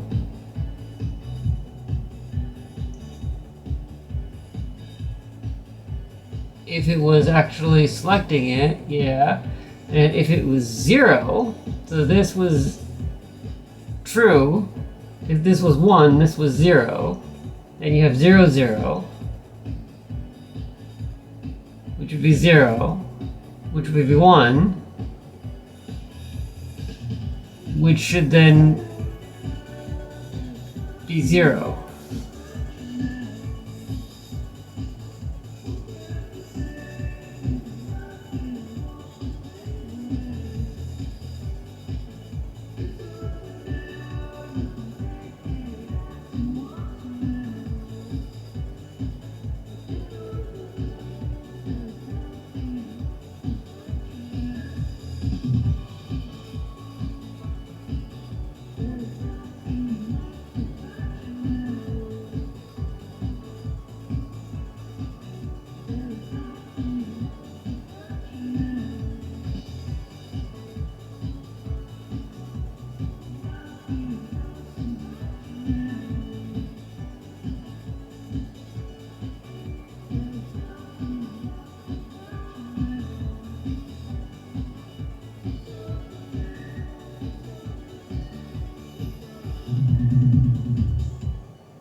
1.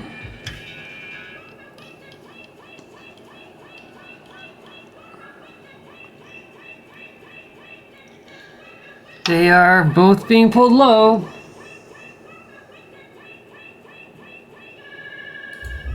Mother dicker.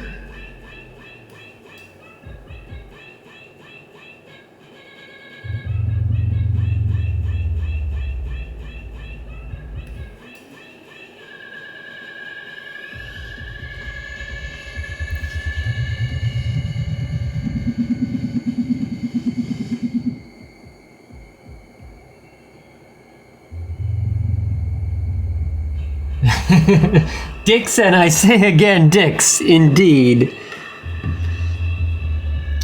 Alright. Why the fuck is this doing that? It's the middle pin of these itty bitty little baby things that are...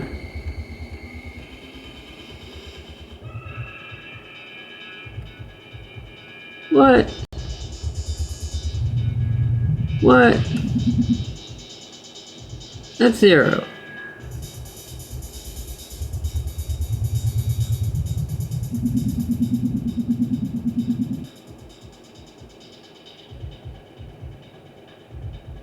That's high.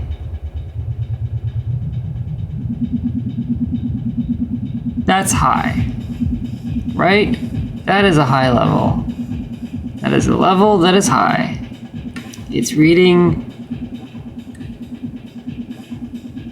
2.92, which is what you would expect if it was not being asserted. 1, 2, 3, 4, 5, 6, 7, 8, 9, 10, 11.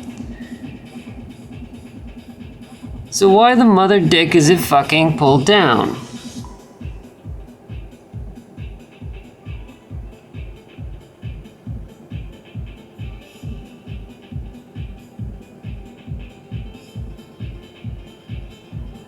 Oh, that's the that's DTAC. The top one is B air. And that's definitely being pulled down. And it's definitely getting a 1.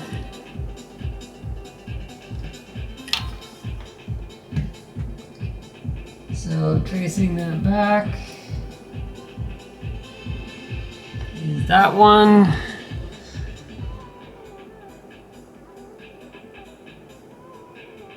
So that is pin 6 on here. That is high. And so you'd expect the one next to it to be low.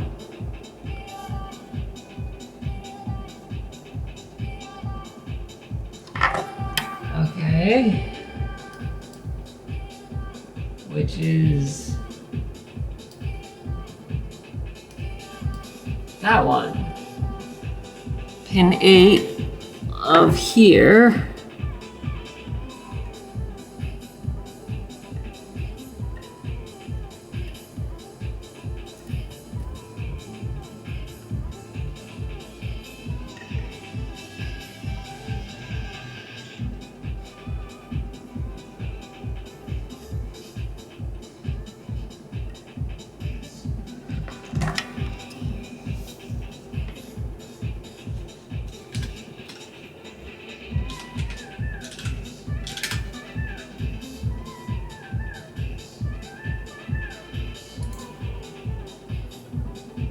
Those are the 2 inputs to it, right?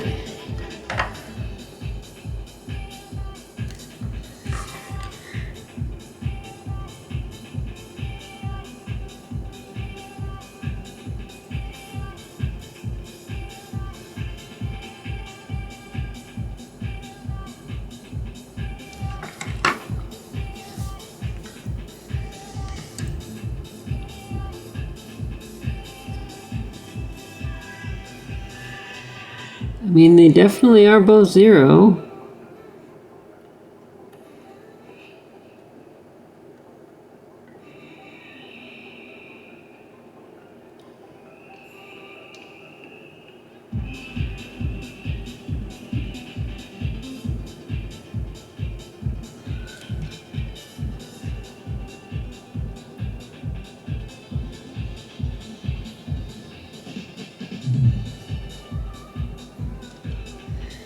So a Durstobe is supposed to be here as well.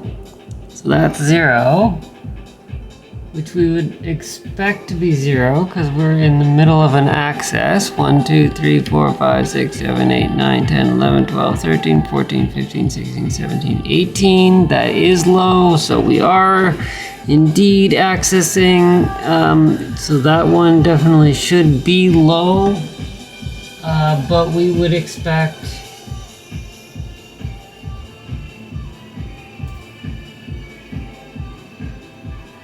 this input here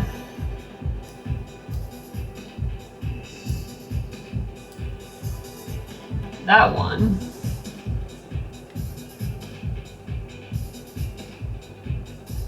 to be, well, something else. It should be whatever, it's not supposed to be whatever it is right now.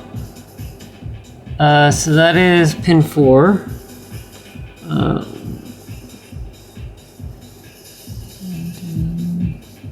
Am I on the right one? 1, 2, 3, 4.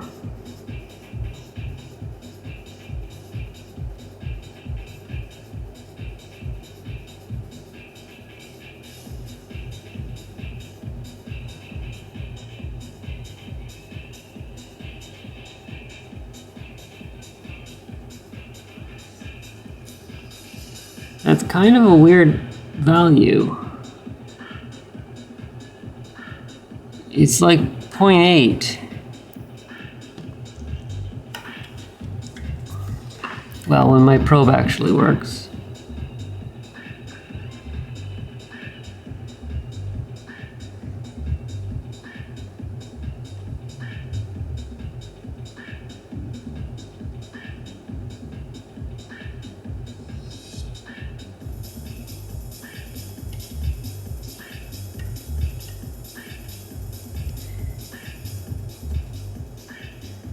That's the input to it, and it is high.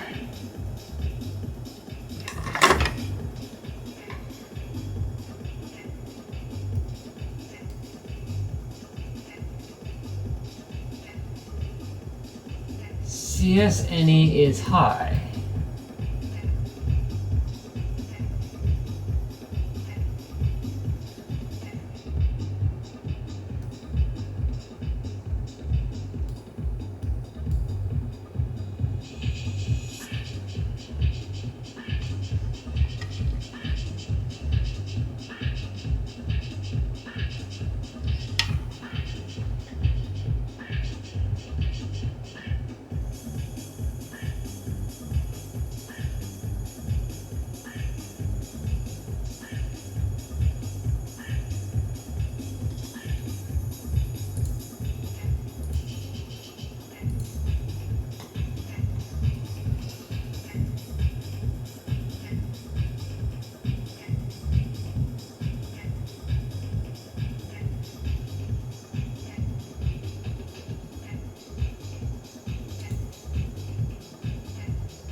Pin 11 of U7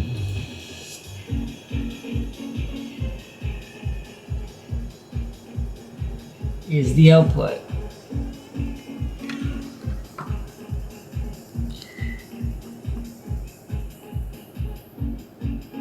Which is 4th down.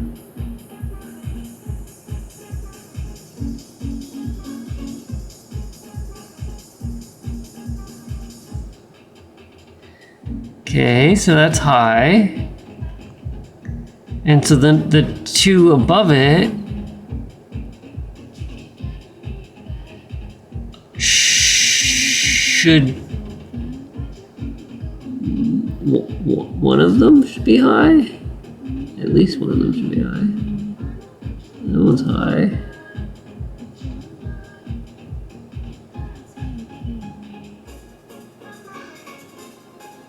They're both high.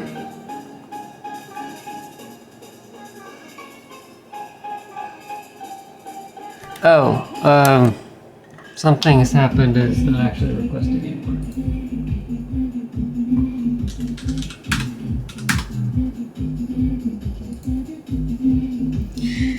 Okay, so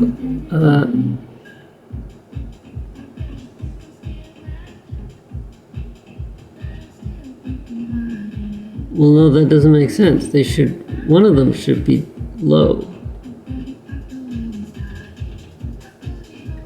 Because if the address strobe is high, then we wouldn't be getting B error.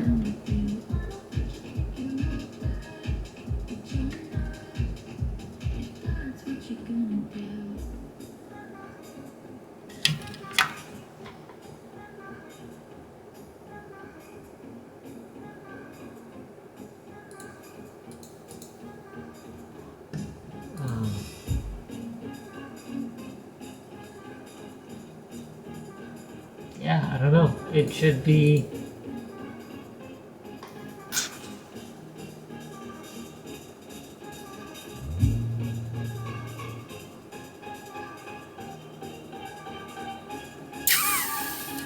Well.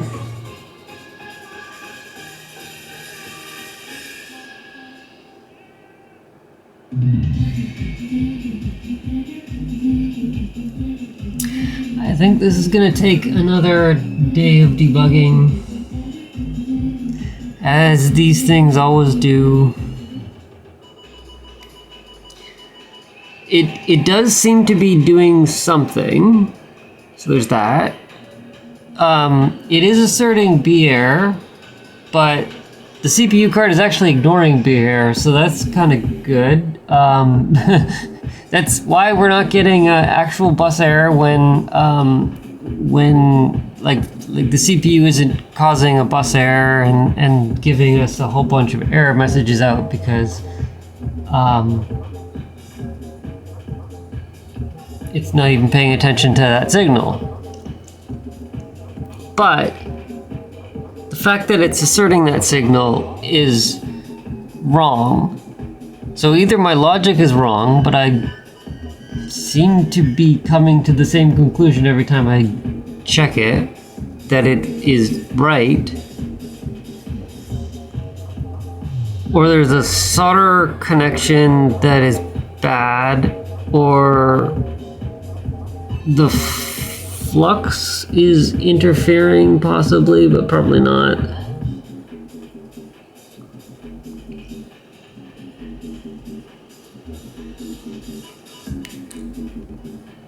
I've pulled out the system card, so it's not that.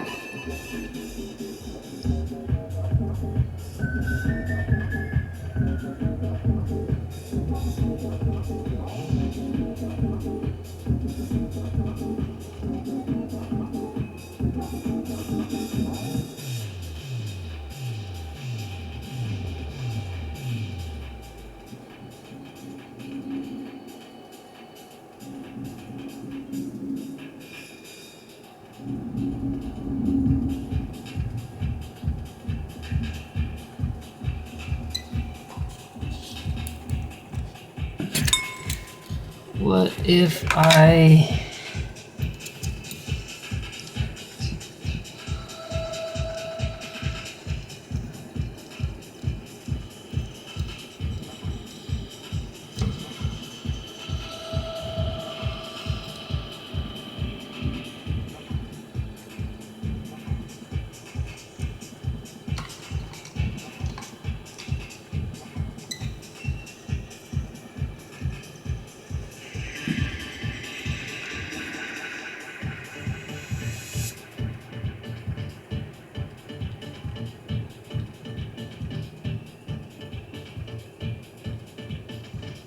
Okay, now that's actually right, because we are not, DTAC is not asserted, B error is asserted. We are not, where's my jumper? I have the address strobe jumpered, and everything else should be pulled high. So it should be addressing the card, because we are telling it to be on address, the high end of the addresses. But that address modifier is not correct, because one of the values needs to be different. And the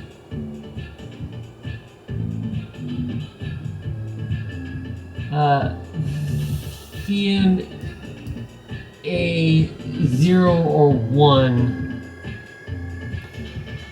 which is the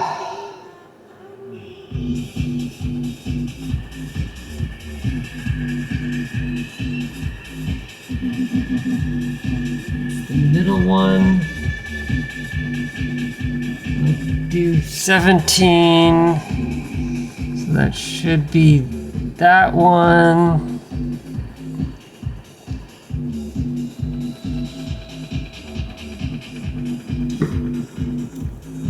2, 3, 4, 5, 6, 7, 8, 9, 10, 11, 12, 13, 14, 15, 16, 17, 18. That is right.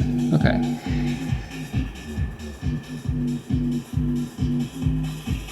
Okay, let's check that. DTAC is high, BAR is high.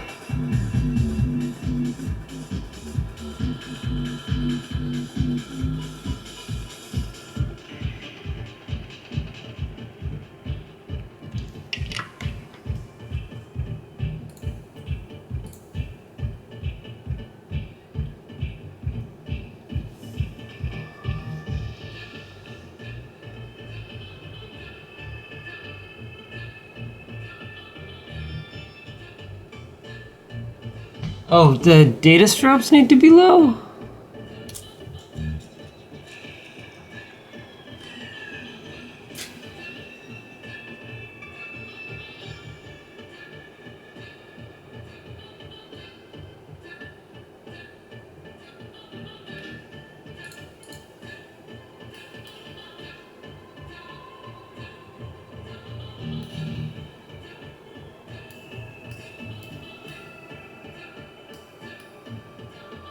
There they are. 8, 12, and 13.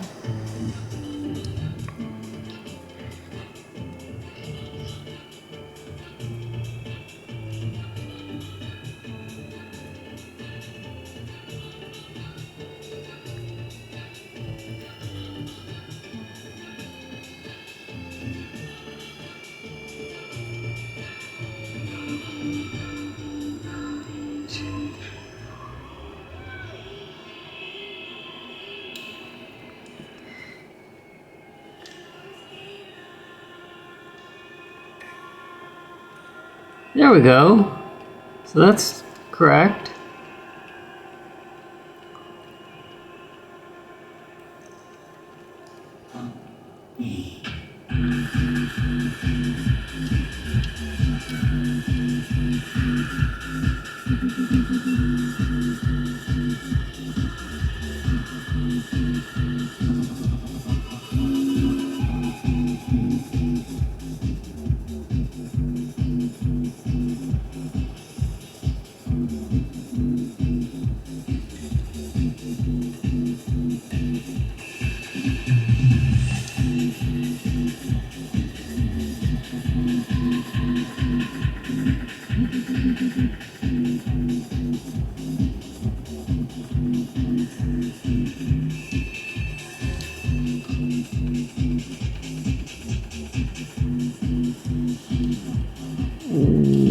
Well, it's definitely pulling those high. 1, 2, 3, 4, 5, 6, 7, 8. 1,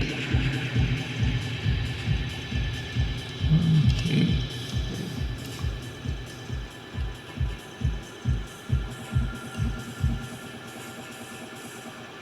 Right, because it's only this one that we are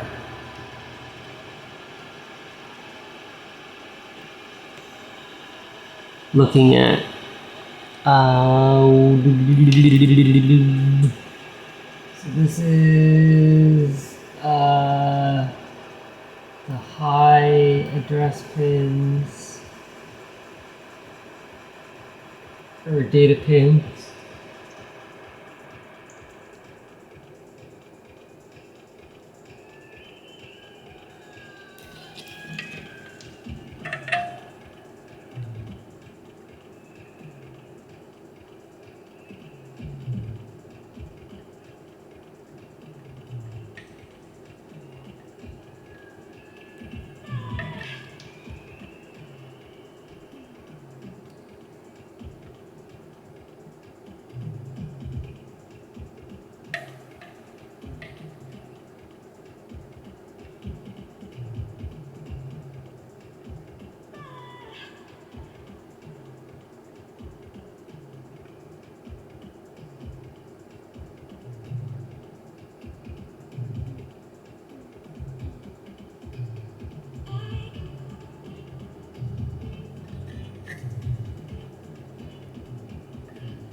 Okay.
One, two, three, 4, 5, 6. And that one would be 0. That one would be 0. That one would be 0. And that one should be 1.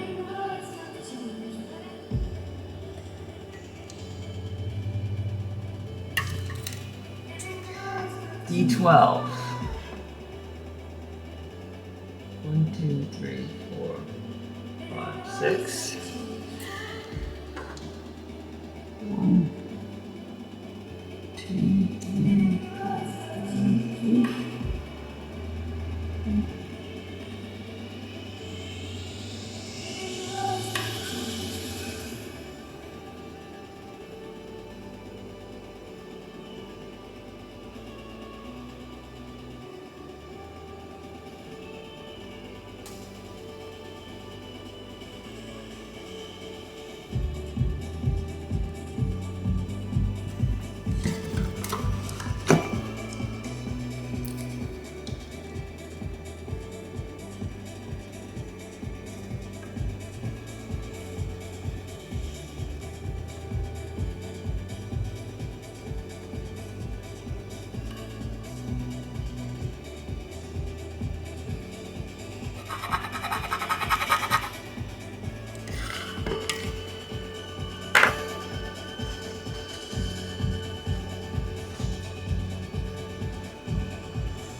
Thank you so much. You guys have been absolutely insane. You've been incredible. Thank you. We're so lucky to get to play here for you. Thank you so much for having us.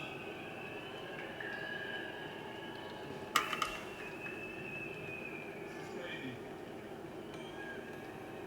Thank you, Belfast. We got one more song for you. Thank you.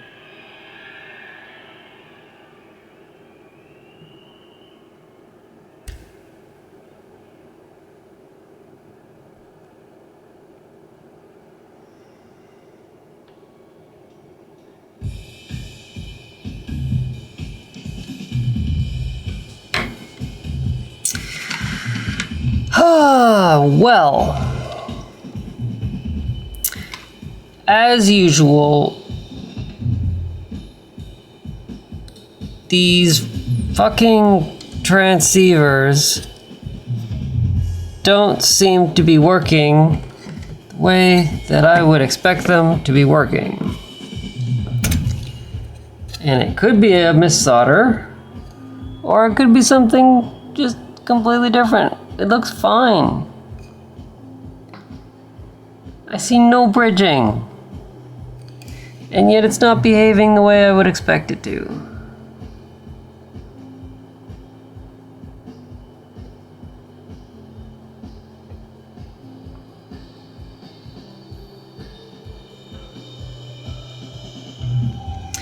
Well, I guess that'll have to wait for tomorrow.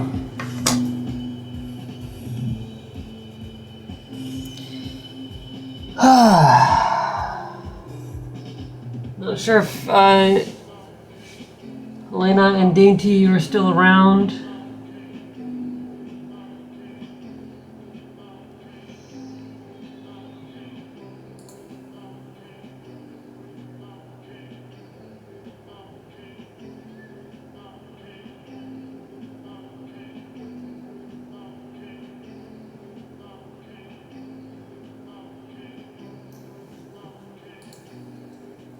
Oh, hi. You're still around. For some reason it says there's only one viewer.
Figure I should raid somebody, but I don't think anybody is on right now.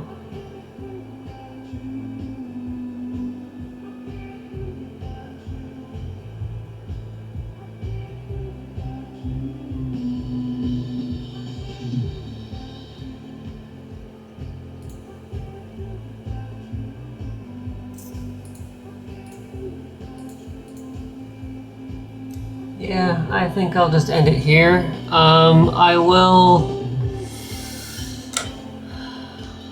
do some more debugging tomorrow. See if there's anything that I can find.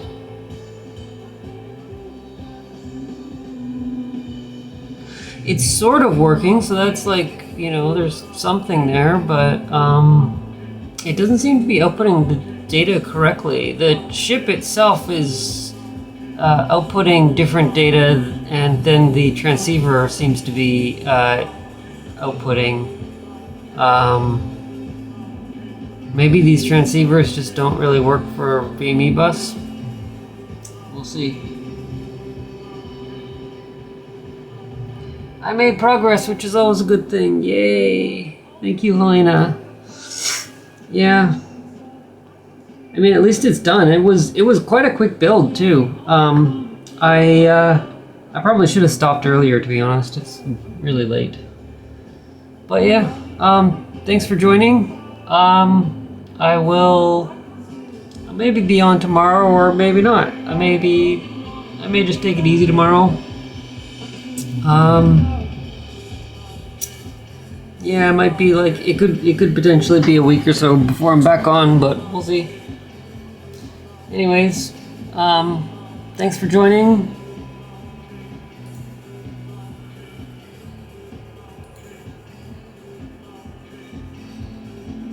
Bye.